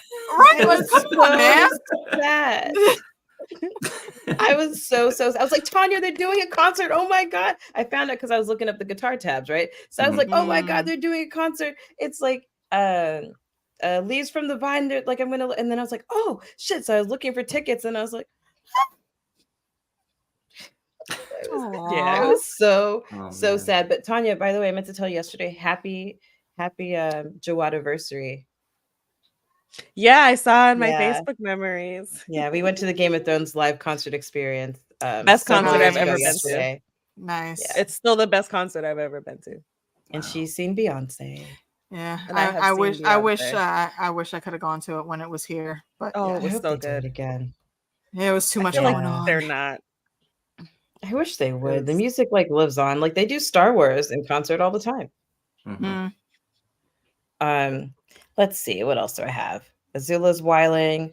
Zuko doesn't like, he gives bribes, but he feels some kind of way about it. You know. Zuko Yeah. being a little Yeah, I bitch. could tell Can we he talk hated about that. that? I mean, look, see, Uh-oh. I'm with his uncle on this. Like, you know, she's a bounty hunter, and you know, she just lives on whoever pays her the most. How can you trust somebody like that, bro? You have a job She's that a needs sword. done. You are not able to pull this shit off by yourself, because if you were, you would have had that little asshole and you would have been back home by now. Use these resources as they are presented. Look, he said it right. Look, she's the best at what she does. But not only that, if she doesn't get her bounty, she doesn't eat because she's an entrepreneur. She is exactly. She's going to put in that work to get it. So no, exactly. If I don't do my job, then I can't get paid. That means I can't eat and I can't feed my little beastie here. So you know what? I am always going to be able to eat, and I'm always going to be able to make sure my beastie eats. And I love that she's such a badass there too. But here we got she wrapped that shit up in like 2 days. Yeah. Like Zuko's trying to do everything by the book. He reminded me of, I put Dalodin. That's why I said in the chat the other day on Tuesday that he's Ned. He's over here trying to do this shit by the book. Bro, you're the only one that's doing it by the book. Everybody else is playing the game. Shout out to Dalinar and Adolin. You got to break out of that. This is Ned. Have you read I like Zuko. I do like Zuko too. Zuko's good. He's one of the better arcs of the series. He's great. Like he's super whiny, but like with him I get it more than with Azula. Like he's been on the road for 3 years. I'd be whining too. He's been on the road for 3 years, and he's also, for all of his life, has been groomed as the heir to the throne. So and somebody fucked up his eye on his shoulders. And somebody fucked up his eye. I'm super excited. Don't put it in the chat for anybody that's watching. Please do not put what happened to Zuko in the chat. Yeah, Tanya hasn't seen it. Yeah, I'm super excited for you to see the next episode for sure. Because honestly, episode 6 might be it might be my favorite episode of the season. Okay. It's up there. Yeah, I really enjoyed it too. And I think episodes 1 and 6 were the 2 episodes that the original creators wrote. Yeah, I'm remembering that correctly. Well, that makes a lot. That makes a lot of sense now. Yeah, because like episode 1 was like watching episode 1. Exactly. Yeah, and that's why I was so excited when I was watching it. They set the same foundations. Exactly, and I think 6 was the other one that they wrote, and it's pretty good. It's very good. So it like Sasha just said, it tracks like the eps that George R.R. Martin headed. Yeah. Things went off the rails for Game of Thrones at the end of season 4, and lo and behold, that's when George was like, you know what, fuck y'all, I'm out. Look, I'm gonna go do other things besides write the next book. I need him. Listen, I need him to take a hit of whatever Brandon Sanderson is on. Bro, something like Brandon, kidnap him and inject him with whatever it is you're on. That's what I'm Please saying. I watched a part of an interview with no, I don't know, it wasn't really an interview, it was like a sit-down chat with him and Stephen King, and George was asking Stephen like don't you ever like worry about where your storyline is gonna go, like how your characters are gonna develop, and like if you put something out, it's gonna be horrible if you don't connect it the right way. And Stephen was like, no, I'm just gonna throw a magical black person in there and make it work. Pretty much. He was like, no, and you think about stuff back in the day, Stephen was doing a lot of coke back then. He was like, no, I just put shit on the page, and if it work, it work, and if it don't, nah. I mean, I'll stand by I love Stephen King stuff, but like I was saying, he just throws a magical black person in there and it solves all his problems. The end. Yeah. I don't ever want him to write another black character. I just want him to stop. Like, please, I am begging. Have you guys read the Talisman? I haven't finished it. I've had it. I know. I have like not 2 years ago, and I haven't finished it. The Talisman every time is really I get to the black guy, I fall to my knees and I say, Stephen, I beg you. I am on my knees. Stop writing black people like this. This is terrible. Terrible. It's just like, we don't talk like that. Oh man. Like, bruh, I don't know what to tell you to do. It's I would rather you just have damage. No black people in it than to have them sound like that. I am, and how crazy is that? Because Talisman is another movie I would love to see, a book I'd love to see be adapted for. I was gonna ask, has that one been made into a book or no? Which one? I mean, a movie. Talisman? No. Or it's a movie. Yeah. No, Talisman is something that I like because it's like going through 2 dimensions. There's like the real world, and then there's this like shadow world. Ooh, Nikki, have you ever read Neverwhere? No, it's on my list. It's actually I have it. I have it in my Kindle. Okay. After you read it, let me shout out to because James McAvoy is just an awesome actor, but he's also a great voice actor, and BBC Radio did a full audio performance of that, and he stars in it. Yes, that I think that Neverwhere and what is Anansi Boys with our boy Grey Worm. He voiced Fat Charlie. Those are my 2 favorite BBC radio audio adaptations. Check out Brave New World, because I felt like they did a really good job with that too. Oh yeah, I got the audio for Brave New World. Yeah, very good. Yeah. Anansi Boys and Neverwhere are on my to read list. This 2 books I love. And now I want to reread. I think I might reread. We'll do Anansi Boys on. We'll do one of them for book club. Not yet. We did with Ocean at the End of the Lane. Yeah, with Seek from Twitch. She is a big Neil Gaiman fan. Yeah. She streamed with us for that. And Anansi Boys is supposed to get made into a show, but things go into development hell forever. So we were saying if and when it became a show, that we'd bring Seek back and talk about it. But maybe we'll just do a book club for Anansi Boys, because we will love that story. I think it's on our book club list too. As tribute, I'll put it out there now, because it's one of my favorite Neil Gaiman books. It's one of my favorite books. The reason I haven't read it was because I realized that it was like kind of loosely after American Gods, so I wanted to read American Gods. It is. First. It is technically part 2 of American Gods, but you can read it without needing to see anything in American Gods. It's that far between in Anansi's life. Well, then I'm glad I read it, because is it on my shelf? Yeah, it's in my Kindle. Real quick, while we're talking about other stuff, because we went well over an hour. Chris, this was happy hour. It is happy hour. I'm having a great time. So this conversation is awesome. Yeah. Happy hour of wine though. Happy hour has not been an hour like since the 90s though. It's always like 4 to 7. It's several hours. Yeah. I ran out of wine. Upstairs with me, because I know I might have to dip to the bar real quick and get something else. More wine, my lord, more wine. We real need a quick, Nikki and I went to D&D at Alamo Draft House, and Sarah. Nice. And Sarah Sasuke, and it was a lot of fun. And they're doing it again April 7th. And I'm dropping the link in the chat for anyone. We joined table 4. A friend of mine, Erica, is going to join us too. She got table 4 as well, Nikki. So you meet my friend Erica. My friend Mike might join. My friend Mike might join us too. So it's a different Erica. Okay. Yeah. And my friend Mike said he might join us too. So this could be a takeover. We're just going to completely take over this shit. Because I texted like 5 people, like, let's just go do this. It was so much fun. Nice. They had so much patience for me. Like, this is my first time playing. They gave us dice. Now I have a set. D&D dice are awesome. It was so fun. And like, I didn't have to worry about making a character, because this is where I've stalled out twice before. They just like had a sheet. And the guy's like, well, what do you want to do? Like, do you want to be like something with a demon and with like an evil influence? And I was like, yeah, but I don't know how to do like the scoring, like not the scoring, but like giving people strengths, or like how many points you get. Their attributes and whatnot. Yeah, exactly. I don't know how to do that part. But yeah, so I was evil and it was great. It was neutral evil.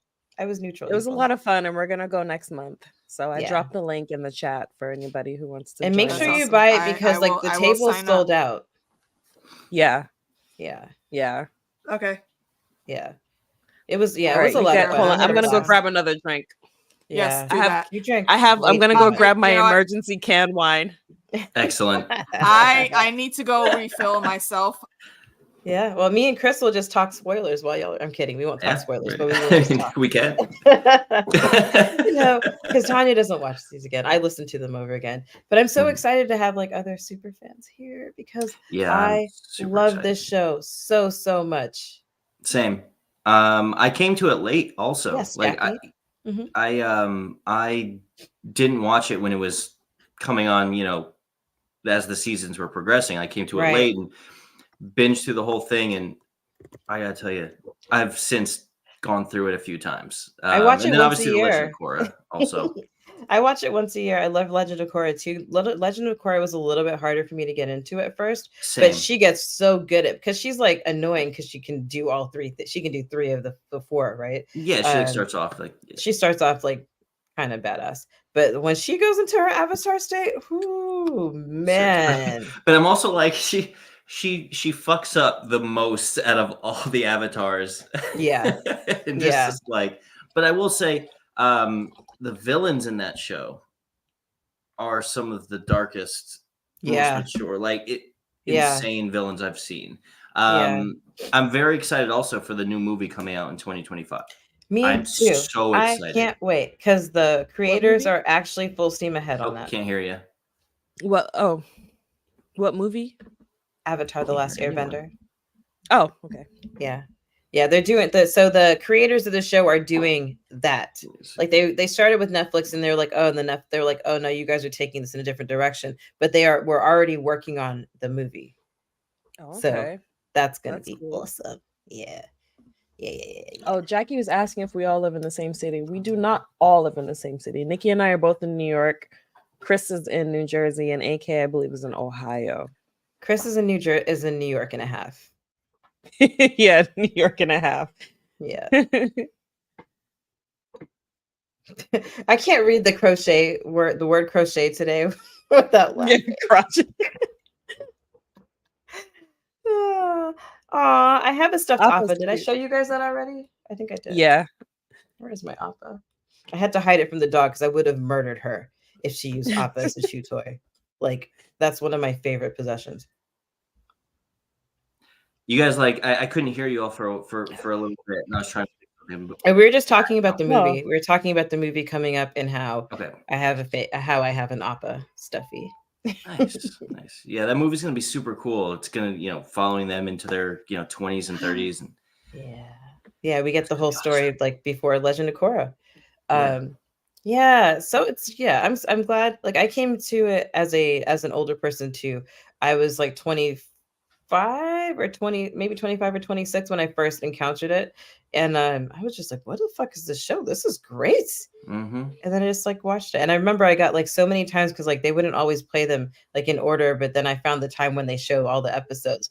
And then when we get to the last fight between like Ozai and Aang, it's just like, I have never been more excited for something. Yeah, can I tell you, so when I finished watching this season, this live action season, I jumped into the animated series again, like starting from season 2. Yeah. And I've already gotten through the whole thing. And when I was watching the final episode, and I was like, if I was part of the creative team in that room, I'd say we have to throw so much money into this last episode. Yeah. It has to be perfect. Because I'm watching these fights in the animated series, and I'm like, it has to be this. Yeah, it has to be.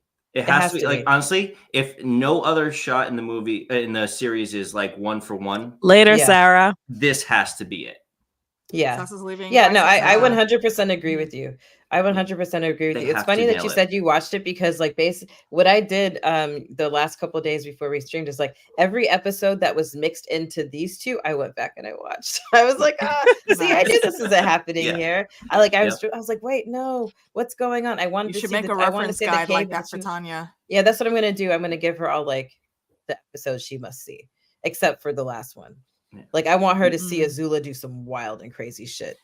Tanya, can you like record your reaction to the last episode? Like we can do we can do it live. I'll just watch it like this. Yeah, we're gonna say right. Yeah, we've done group lives before. I mean, if you'll watch it, I'll watch it live and do reaction. Absolutely. Okay, we will set a date. No, this one. Oh, the live. Wait. Talk about that off screen. Wait, time out. I was talking about the animated series. Oh, fuck yeah! I mean that too. I am ready whenever. Both. Were not Sparrow said both of them. Yeah. Both of them. Yeah. Just have like the answer 60 is episodes of me like this. Well, there's always those like side filler episodes, right? Yeah. I mean, there's a filler episodes like the Appa episode and the Momo episode, and the Iroh. Yeah, of course I feel like Appa and always be Momo are filler like the episodes. bestest boys. Those are really cute. I love them. Yeah. Oh, I don't like Momo's little hands. Please, friend of mine. Leave Momo alone, Tanya. Stop it. I don't like his little raccoon hands. You know what, Tanya? I'm gonna send you. I'm gonna send you just the Iroh scene from the animated version because I found that, so you can watch him like wish his son a happy birthday and stuff. Because you have him going to like honor his son who was killed in this war, but you have him also having encounters with people from the Earth Kingdom along the way. And I feel like it gives you like a little bit, because it's just like, even what's interesting about Iroh is that even though he is the Dragon of the West, he siege to Ba Sing Se, which you'll learn more about. It's just like he still has like this wonder and appreciation. He's like the masonry of the Earth Kingdom. There ain't no way out of this shit. Like, they look at played this. Isn't that this amazing? so well. I was so glad that they put that bit of his personality in because he, while he is 100% Fire Nation, he still is able to see the beauty of all of the other realms, and he tries a lot along the way. It makes me hate that I'm enjoying him. I'm sitting here like, oh man, I really like this little war criminal. I mean, he's a war criminal. He's a little bitch, but he's still cool. I was saying, like, one of the things I really loved, I think it might be in, I don't know if I think it's in the Omashu episode. I think episode 4. Is it, no, episode 3 probably. Well, where they're him and Zuko are in Omashu, and he's like excited about all the street foods and stuff, and it's like dynamic, and he's just like, "Uncle, we don't have time for this." And it's like that's very much their dynamic. That was such a great Zuko delivery. It's totally, if you've ever watched any like Uncle, and if you've ever watched any of those videos from like foodies that go and travel to places like Korea and all that, and they're showing you all of the street vendors, same. No, and they're showing you all the street vendors. Yeah, that is exactly that is exactly Iroh. Yeah, Iroh, he's the one that will go around with the cameras and eating all of the random things and saying, "Hey, they put this spices and this spices," and he's cool enough to where the people will let him backstage, so he would go and film all of the making of everything. It's Jasmine tea. Yeah, he really is a great character. I relate. Wait, hold on. Now, see, if also is Tywin, then he is Kevin. He legit is Kevin. Fair. Okay. Fair. Yeah. Also a war criminal, but not exactly. War criminal. Not necessarily both hands in. Years. It fits. Those generations of war criminals. Yeah. Generations of war criminal. Look, I love the Starks, and y'all know that's my favorite house, but they have as much blood on their hands as everyone else. Okay, look, beyond the Hungry That's what I love about the World Book. Real quick, they're great, but everybody has blood on their hands. That's all. We're plugging all these vendors. We're plugging a future trivia right now because we haven't talked about it on. We mentioned it last time. We're gonna do a World Book only trivia. Yeah, so bust out your World Book. I've been asking Tanya questions, and she's been like, and I'm like, I know I wouldn't know it either if I had. I know. I haven't reread since I could answer. What is wrong with you, ma'am? I reread last month. The World Book. What are you doing? Yes, the World Book. I've been all Sanderson. My goal. Okay, that's right. You did tell me you were doing that rerun, right? My bad. I forgot.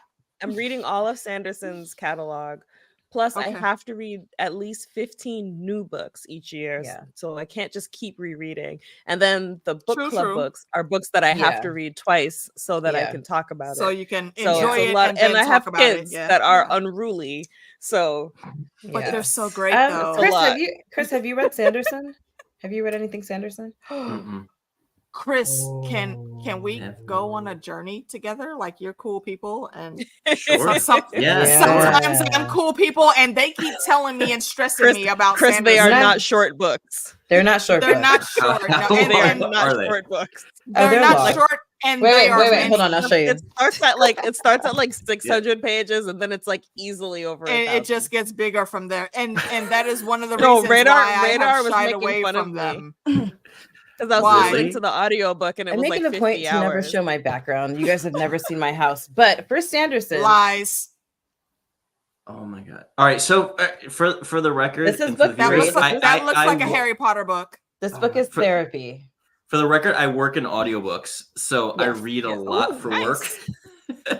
So yeah, I could probably listen to it then, because I'm listening to it. Yeah, I'm listening. The that is how I consume the narrative. The voice actors are amazing. So good. I was listening to The Way of Kings. We talked about it before, Chris. I had asked you about them. The voice actors for the Stormlight Archive. You and I had talked about it before, but I think you've worked with them. Which narrator was it? I can't remember his name. They're a husband and wife team. Nice. I can't recall their names right now. I love when I remember things together. I remember asking you about if you've worked with them like months ago. I asked you about it. Can I? Yeah, I'm interested in some new Michael Kramer and Kate Redding. Michael Kramer. I know. Yep. I feel like I've heard his name before, but I don't. Hers. Yeah, no. It's like I was listening to The Way of Kings while I was cooking today, and it just makes me so happy. Like I can't read the books Way of every Kings year, I was but driving and like everyone was asleep, and then like I ended up just sitting and listening to it like 44 hours or something like that. And I just every day I got up and started listening to it at like 8 a.m. when I took my kids to school and just listened to it all day. Jackie, audiobooks are books that you've already read. Like Tanya was telling me this before, and I was like, oh, or short stories. Or short stories. It's really hard for me. It's actually really hard for me to just listen. I don't retain the information as well. Yeah. So something it's really, really hard for me. Like, yeah. So the bulk of books. Go ahead. Sorry. Go ahead. I was gonna say, so I mainly use audiobooks to do rereads for books that I really like or books for book club. Unless they're like really short or short stories. But fantasy, I absolutely can't do as an audiobook because I miss way too much just listening. And I want to see how the names are spelled. Especially if it's an author who plays with words. Like, remember when George R. Martin is like, she looked and all she saw was snow, but it's like capitalized. It's like little things like that you miss when you're listening. Lord. Yeah. But I will say, that also plays into the performance, like the narrator's performance. They have to portray that the way it's so if it's in all caps, they have to just from the voice, they have to kind of make that. Yeah.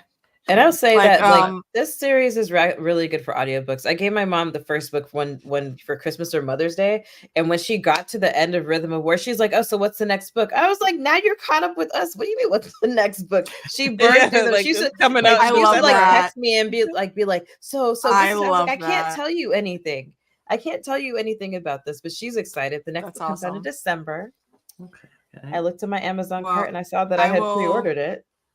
I said to myself I was gonna start this year, but we'll see how it goes. But audiobooks are how I consume the bulk of my reading. I put it on when I get to work, and I guess maybe that's just my weird brain. I was born on the Capricorn Sagittarius cusp, so my brain is in like 40 different places at one time. I don't know what that means. Okay, I don't feel like it's right unless I have about 30 things going on at the same time. Yeah, that's it's basically also ADHD. So I can I'm pretty sure I'm undiagnosed, but I've had suspicions of myself over the years. But that's basically when I'm at work and I'm doing all my multitasking, I'm listening also to an audiobook.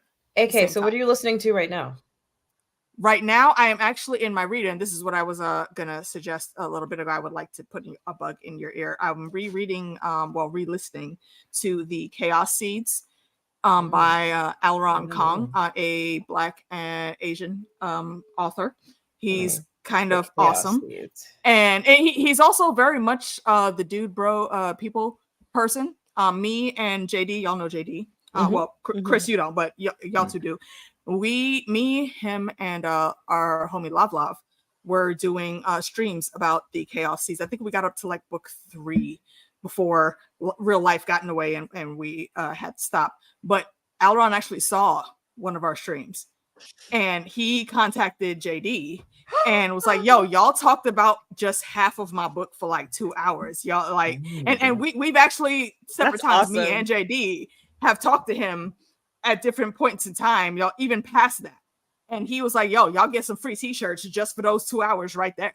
So my awesome. T-shirt of the Miss Village that I have is directly from the author because he saw us talking about his book, one of his books. So I was going to suggest for wine. I want Sand. Like I tweeted at him when I wrote about Trust of the Emerald Sea for books, my books that I loved last year. He never responded. I never got it. Do you guys take notes when you listen to audiobooks? Yeah, if it's for a discussion that I'm going to have, yes, especially if it's like for you guys with Wine on Empty Stomach. And wait, is it Chaos outside of championing the Iron Widow again? Because shout out to Zoran. I bought it. I'm gonna read. Bro, Brian bought it for me for my birthday. Nice. Can we please maybe check out the Chaos Seeds book 1? And if you do talk about it, I would love to talk about it with you guys.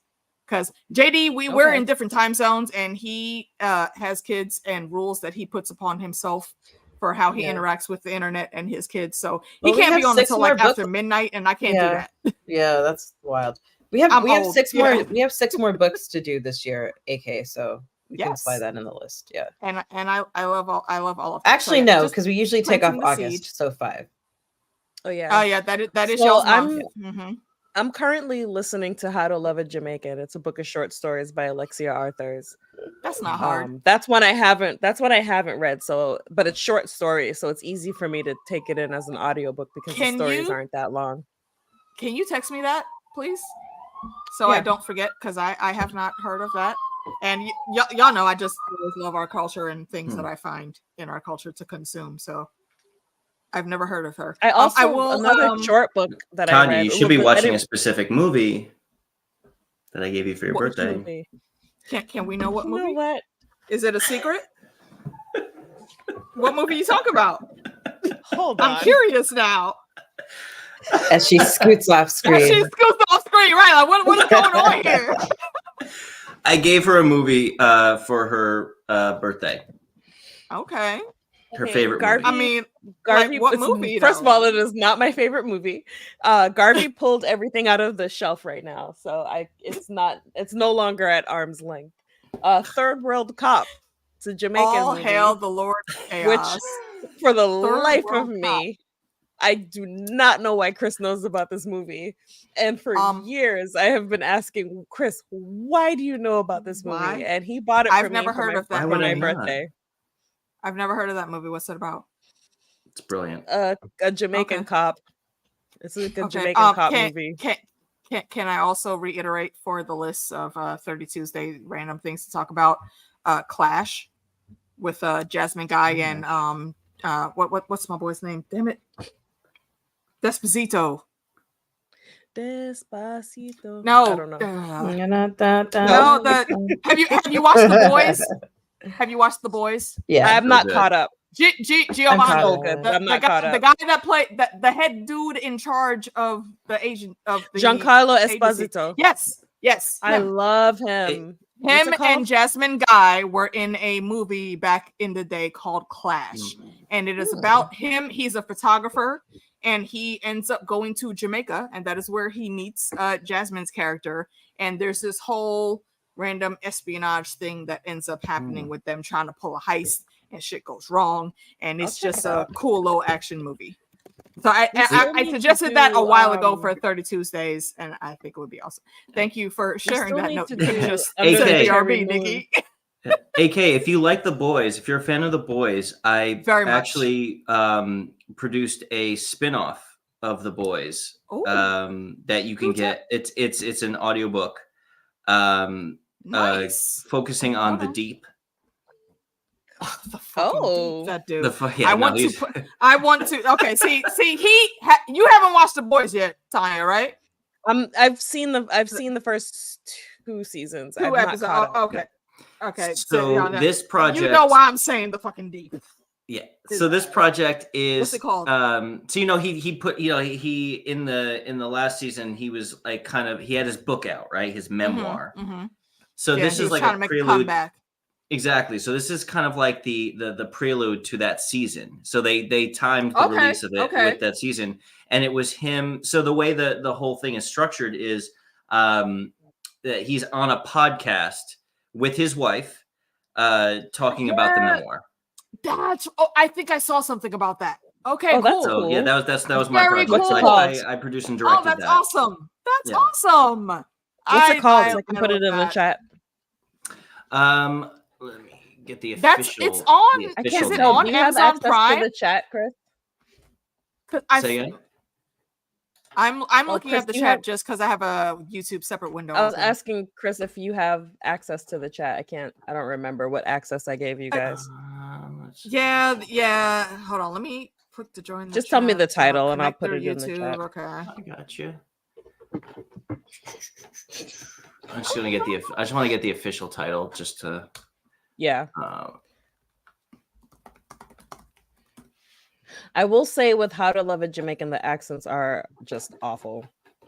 Well, I mean, they kind of always are, aren't they? That's terrible. Like nobody even tried. Wait, are we talking about Luke Cage? It's very much. No, like, I'm listening. I'm listening to How to Love a Jamaican. It's very much. Yeah, I'm listening to How to Love a Jamaican, and like they just did not try with the accent at all. Yeah, because like each story is from the perspective of a Jamaican or Jamaican American, but like every Jamaican character, every time there's a part that's in patois, it's like, call me now. You're right. For your free reading. No. What was it? No, he said, call me now for your free blood clot reading. Dave, I appreciate you, but damn. Listen, that was a dark time to be a Jamaican in a suburb. Let me tell you. I can imagine. Not even a Jamaican, because if you live around people that don't know to distinguish all of the different West Indian accents, they lump us all together. The town, if that I grew up in at one point had more people of Irish descent per capita than any other place in the entire country. Not surprising. So, Miss Cleo did not do wonders for me and mine. Did not do any justice at all for the whole for Jamaicans especially, but for the whole West Indian nation. Yeah, my entire town is Irish with like sprinklings of maybe like Polish people. It's right. That's awesome. Yeah, I will definitely check that out. I'm very certain I saw like an ad for that on Amazon Prime. It's called The Boys Deeper and Deeper. And The Boys Deeper and Deeper. Yeah. I definitely saw a promo for that on Amazon Prime. Yep. Yeah. So and the like The Boys, check it out. He's probably one of my least favorite characers on that show. I gotta catch up on that. He's out of his mind. He's absurd. Wait, the who? freaking first time the deep on The Boys. Oh, the first freaking time we see this guy, he's literally sticking his dick in a chick's face, and I can't with him on. You know what? Antics. Season 4 of The Boys, when I remember when it came out, not the last one. I guess whichever one where whichever the season the last one is, right? Yeah, I started watching it. Yeah. The first episode happened. And like I got maybe 20 minutes into the first episode, and I was like, "We are not watching Marvel or DC." And then I stopped, and I was texting Tanya. I was like, I can't. It took me like a year to come back and finally finish it because I was just like, I've seen wild shit happen on screen. And yes, Jackie, thank you for being with me on that. I love that. I love that. I was just like. That just happened. Dude, that's the whole premise of The Boys. I just turned it off. I was like, okay, I gotta watch like Rick and Morty now. I love it. I have to catch up. Rick and Morty's fantastic. So much. I love Rick and Morty. You know what's also really good? We have gone so far off topic, but the regular show. We were already at the end of the show. A random cartoon to watch. The regular show. Yeah, regular show is good. Yeah, I'm watching basically everyone's. This was supposed to be 1 hour, and everyone's alcohol kicked in, and we are now at 1 hour and 40. And this is what happened. Well, I mean, it's happy hour Tipsy Friday. I feel like that just goes along with it. But no, let's see. The boys are done. Drinking and talking shit. Let's do this. It's like, all right. Exactly. No one has brought him up yet. Exactly. Listen, we can talk as long as you want. As like new Nobody's gonna animated stop us. shows that I'm watching. The second best hospital in the galaxy is the new one. I think it's on Prime. What is that about? Very funny. It's about the second best hospital in the galaxy. You said it's an anime show? It's an animation. Okay. And then also the Has Been Hotel, which I have I started watching. I feel like I've heard of that. What is that about? It's a musical about Lucifer. No, love a musical. But it's a musical. I'll be right cartoon about the princess of hell trying to rehabilitate souls. So it's about Hella. Yeah, kind of interesting. Yeah, but she sings everything. I mean, and that's like what look. told me on that show was that they were like, I was like, oh shit. They were like talking. She's like, I'm gonna go do this thing. And then she started singing, and her friend was like, or her girlfriend was like, is she singing down the street? He's like, bitch, she already left. She was like she's halfway down the block. And she was like singing. So I haven't watched the rest of it. I've watched like 4 or 5 episodes, and they were and it's wild. Wild. But the second best hospital in Galaxy, definitely worth checking out.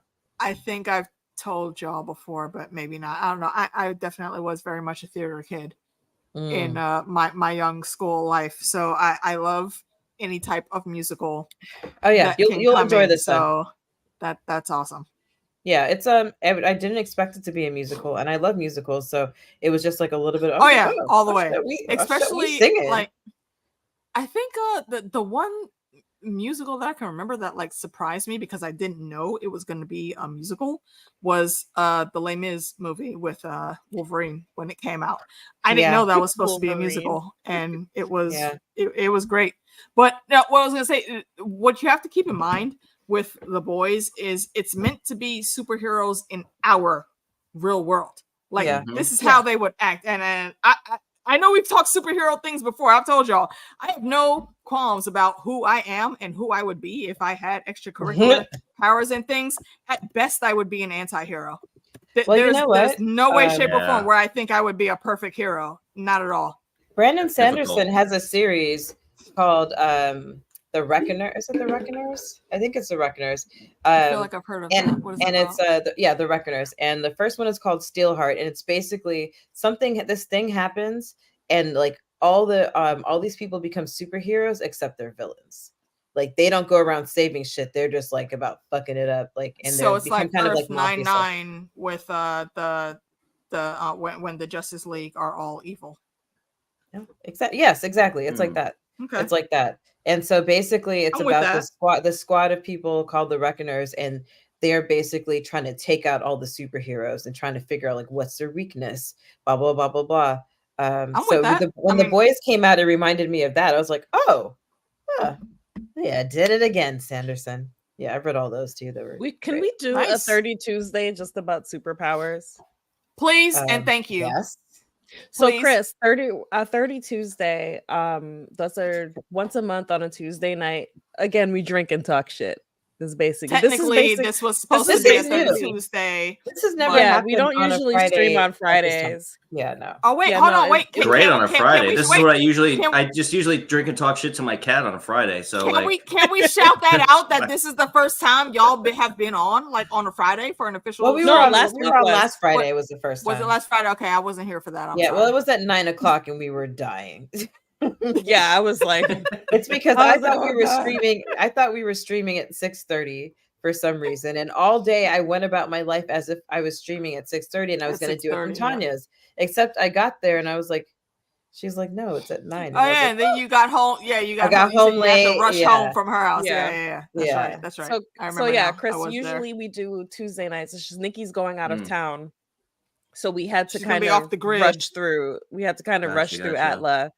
So that's why we're doing Fridays. So usually Tuesday night we just pick a topic, movie, show, whatever.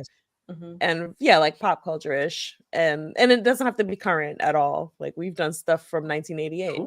We should do a Godzilla 30 Tuesday. 1988. Wait, I'm a Godzilla fanatic. Which I love Godzilla. You know that. Which Come one? at me. Like I'm into that. Can we do like the Matthew Broderick one and then like the original, the first one? Oh, from way back in the day. Look at Chris those has faces. feelings about this. Please.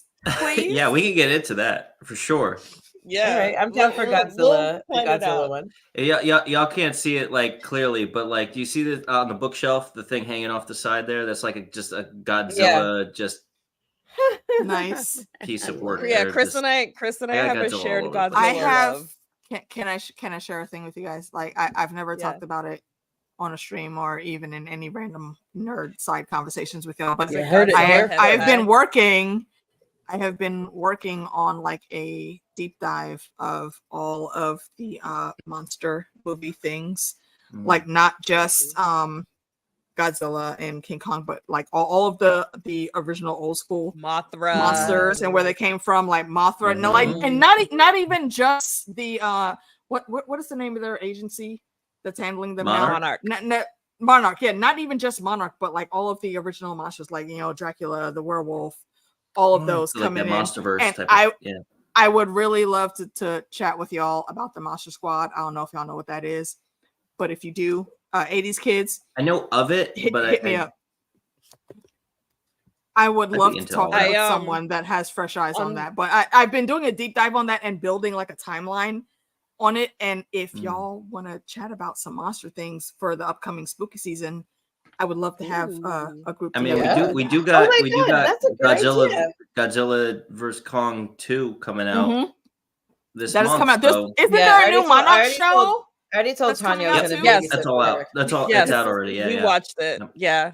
Okay, me and Tanya were constantly like texting throughout the entire season, like just like. Nice. See, I love when nerds can get together and just talk about random things as they're happening in real time. Yeah. I was actually on Sunday during D&D. I ate magic candy and forgot that I don't speak Japanese. And I got home and started watching Godzilla 1954 and was like, "What the fuck are they saying?" Did you forget to put the subtitles on?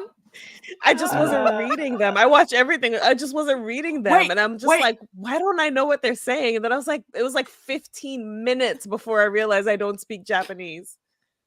Like, okay, slightly minutes. You learn. Slightly off topic, but just because it's into that Shogun. Are you guys watching again? I've only seen the first episode. I've only seen the first episode. I'm watching it. Fantastic so far. Okay. There's only 3 so far, I think.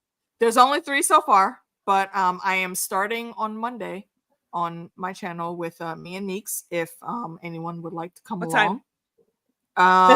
We usually try to start early, like 7:30. So we're not going because you know me. It can go into a 2 or 3 hour stream easily. But yes, usually I dip out after an hour. Yeah, which is why I always try to start early, especially when I know you guys are going to be on. So 7:30, and we usually try to cut it by at 9:00 at least. Okay. So if you would like to come through, I would love to have you on. Chris, if you're watching or if you're going to watch, you are welcome to come on as well. Yeah, no, that'd be great. I mean, I've only watched the first episode, and that's all we're covering is episode 1. Come through. Okay. I do need to rewatch it because when I did watch it, I was not sober. So I do need to rewatch it. I feel you. Question for you, Chris, from Jackie. What is Deeper? Where can we find Deeper and Deeper? On Audible.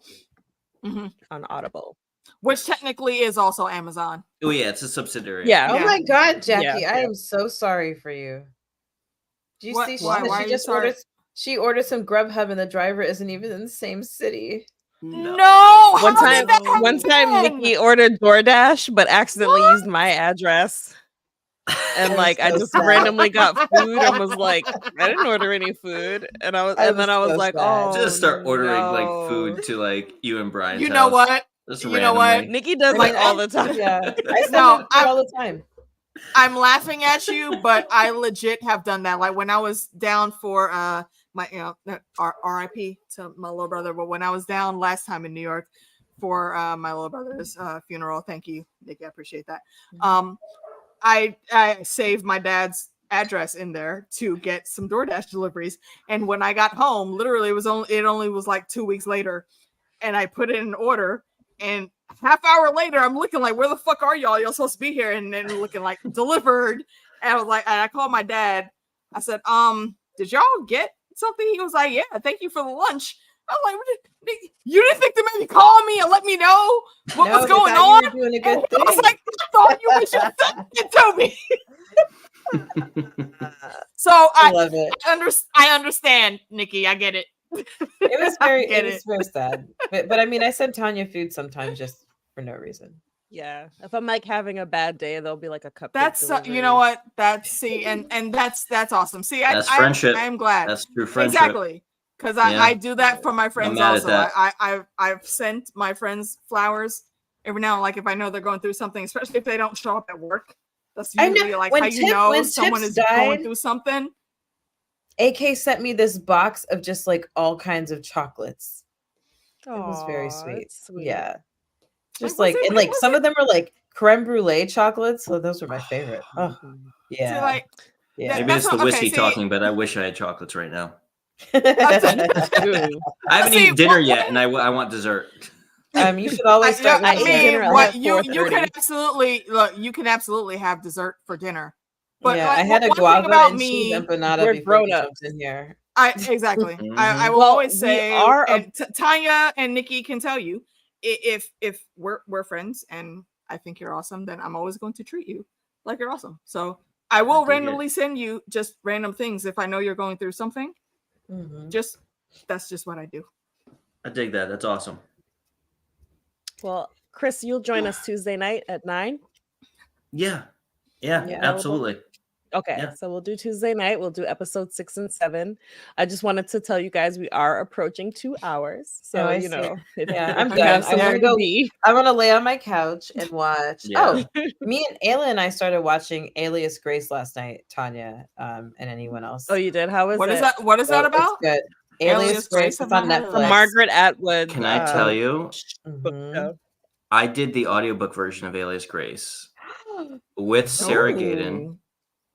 Okay. Yeah. I'm gonna listen to it. Yeah. It's good. Just to suggest a random Netflix thing. If y'all are into like the K drama Korean version of Netflix, Kill Boksoon is a great freaking movie. Can you write that in the thing so we can write that in the chat? Yeah. I will. Yeah. I'll check that out. Yeah. I just started Resident Alien and I'm enjoying it. That's such a good show. It is. I've seen so many ads for it. It looks so funny. Good. But I haven't watched it. It's really good. Yeah, it's really good. I'll watch that too. I'm enjoying it. I also thought the Ted series was really good. Oh yeah, I still haven't watched that. You were telling me about it. I thought that was pretty funny. I enjoyed that. Wait, like the bear, Ted? Yeah. If you like the movies, you like the show. If you didn't like the movies, then you don't like the show. It's the same. Okay. It's the same thing. It's the same thing. So, but it's Kill Boksoon is basically about a single mother in Korea who happens to be the #1 top assassin. Oh, can you put it in the main chat? I got it. That's cool. I did. It's in the main chat and in the private chat. Yep. Oh, I don't got it. Thanks. That sounds cool. Yeah, it's really good. When I end the stream. Yeah. And that's on Netflix. Yeah. Yes, on Netflix. Okay. Also, if y'all just general shout out, if y'all have not checked out the Korean version of Netflix, get yourself a VPN and go peruse that because you will find some really cool shit. Especially also Marry My Husband. I don't know if y'all have heard about this show, but let me tell you. If you want some I don't want to say gritty, but just a messy ass show about people going through relationships and there's time travel involved because this girl is killed by her best friend and her husband. The husband was cheating with the best friend and that's why she died. But plot twist, she ends up being brought back to life years earlier from the original situation to try to correct some of these things. And her dad is a linchpin because even though he died in the past timeline as well, his spirit comes back to help her be able to correct some of these wrongs and have a good life. And he sends her like the best husband that she could have. And I'm not going to tell you any more than that. I'm going to leave you on a cliffhanger and go watch it. It is literally just, it's what is so it called? full of drama and or is plot like twists. Marry My Husband. No, it's called Marry My Husband. It's And so it funny is so because when good. you were giving that, like up until you said she went back in time, I was like, this just sounds like American Gods. No, nothing like American Gods. Absolutely nothing like American Gods. No, it's so good. And if you don't want to watch the whole series, you can go over to the homie Stephanie Sue. She has got. Is it on Stephanie Sue? No, it's actually on her. It's on her Miss Mango Butt channel, and she will take you through the whole series. It is a great watch, and I still again suggest that you go and watch the series for yourself. But Stephanie is a great storyteller, so you will get everything that you need to know to follow along and to enjoy the series just from listening to her talk about it. Yeah, she's one of my fave YouTubers. Yeah, she's in the second best hospital in the galaxy. Her and Natasha Lyonne, Karen Culkin, Maya Rudolph, they're all in that too. Yeah. Yes. All right, Go guys. ahead, We are just over 2 hours. I was about to give you a 10-second warning. Time to go. We're at 2 hours. It's time to. I'm sorry. Look, y'all know I always got rum in this cup. Okay, the rum be strong. Yeah, don't hang up. I'm just gonna end the live stream, but don't hang up. So bye, guys. Alicia, plug your stuff. Okay, so one more time. Next Monday, coming through, me and Meeks will be covering. Damn it! What the hell are we covering? I'm sorry again. I said there's rum in my cup. Don't judge me. Rum hit. Don't judge me. Okay. Wait. Hold on. We're talking about Shogun on Wednesday. Monday? Me and Meeks, and then on Monday we're talking Halo. That's what it is. Halo season 1, episode 1. Me and Meeks will be talking about that on my channel on Wednesday. Where can we watch Halo? Halo. I believe it's Netflix. If it's not Netflix, then it's Amazon Prime. One of the two. Okay. For Shogun is on Hulu, and we'll be covering episode 1 on Wednesday. Tuesday, I'm either going to be on with the boys on DJ11's channel, Me, Him, and Fandom, covering something, but I'm sorry, my memory is not extremely great right now. There is something else coming up on that Tuesday that I know I'm also already involved with. So 30 Tuesdays? Yes. Sorry. I told you there's rum in my cup. You will definitely catch me on Tuesday with Tanya and Nikki. But before that, if me and the boys get on earlier in the day, then I'll be on with them, and then I'll also be on with the ladies. Same thing for that Thursday coming up. And I believe I am actually going to be on with Heidi the following Thursday, talking about some more Shogun. It's going to be a great time. And next Friday also is game night, Jackbox game night on the Citadel Trivia channel. So go check us out. We're going to go through some murder mystery trivia. We're going to go through with there's a bunch of games on there. I'm sorry. There's an ad libs or word libs, I guess, game on there that we'll go through, but there's a whole bunch. It's fun. Come through. Citadel Trivia, not my actual channel, my side channel that I do with a few of my friends, and it's always a great time. So come through for that. And next time I'm on here, I'll plug the rest of the things I'm doing for the rest of the month. Yeah. Thank you for having me on, ladies. Book Club Sunday. Always welcome. Book Club Sunday, Savage Her Reply, 2 p.m. Yes. And on Tuesday, we'll cover Atla 30 Tuesdays. Get 32 ounces of the beer of your choice. We decided that 32 ounces was more reasonable than 40. It will. In case you're wondering why we call it 32 ounces. Because we all have to wake up the next day. But don't do 32 ounces of bourbon. No, that's what I'm saying. No. It will absolutely be 32 ounces of beer because beer or 32 maybe ounces wine of if rum. you're feeling froggy. 32 I wouldn't ounces even is recommend roughly wine. a bottle. Yeah, no, I usually do 32 ounces of some. We just decided 32 ounces was more reasonable than 40. Yeah, because we're grown-ups and we don't like to shit ourselves to death in the morning. It's a school night. Yeah, we can't. Okay, we're in our older age now. We can't do that on a school night no more. Yeah, no. So Tuesday at 9, we'll cover episodes 6 and 7. Chris will join us, and AK will join us. We'll talk about episode 6 and 7 of Atlas. So, and then Friday we'll cover the finale. Friday at Nikki makes me want to dance now too. But you know what, AK? It's funny that you said that, because even though we're leaving right now, I dropped a link in the chat that I'm dedicating to AKA. So get on your Soka vibes. Dedicating to me. Wait, what? I would play it on the stream, but I don't want this to get taken down. Okay. No, we'll play it for ourselves. Yeah. We'll share screen off screen after we're done. I'll play. Oh, that's right. I'll play it. Everybody say good night. I'm going to end the live stream. Don't hang up. I'm just going to end the stream. Bye. That's Tanya. Bye, everyone. Thank you. Peace, love. I'm Tanya. And that's been Nikki. Katanya. She's been Nikki. Katanya. There's been Nikki. Katanya. There's AK. I don't have an avatar name for you yet, Nikki, or for myself or for Chris yet. But cheers. Can I just be Yip Yip? Yeah. Okay. Yip Yip. Yip Yip. Yip Yip. Enjoy. End the stream, Tanya. Happy Friday. Book that book. Have a good weekend.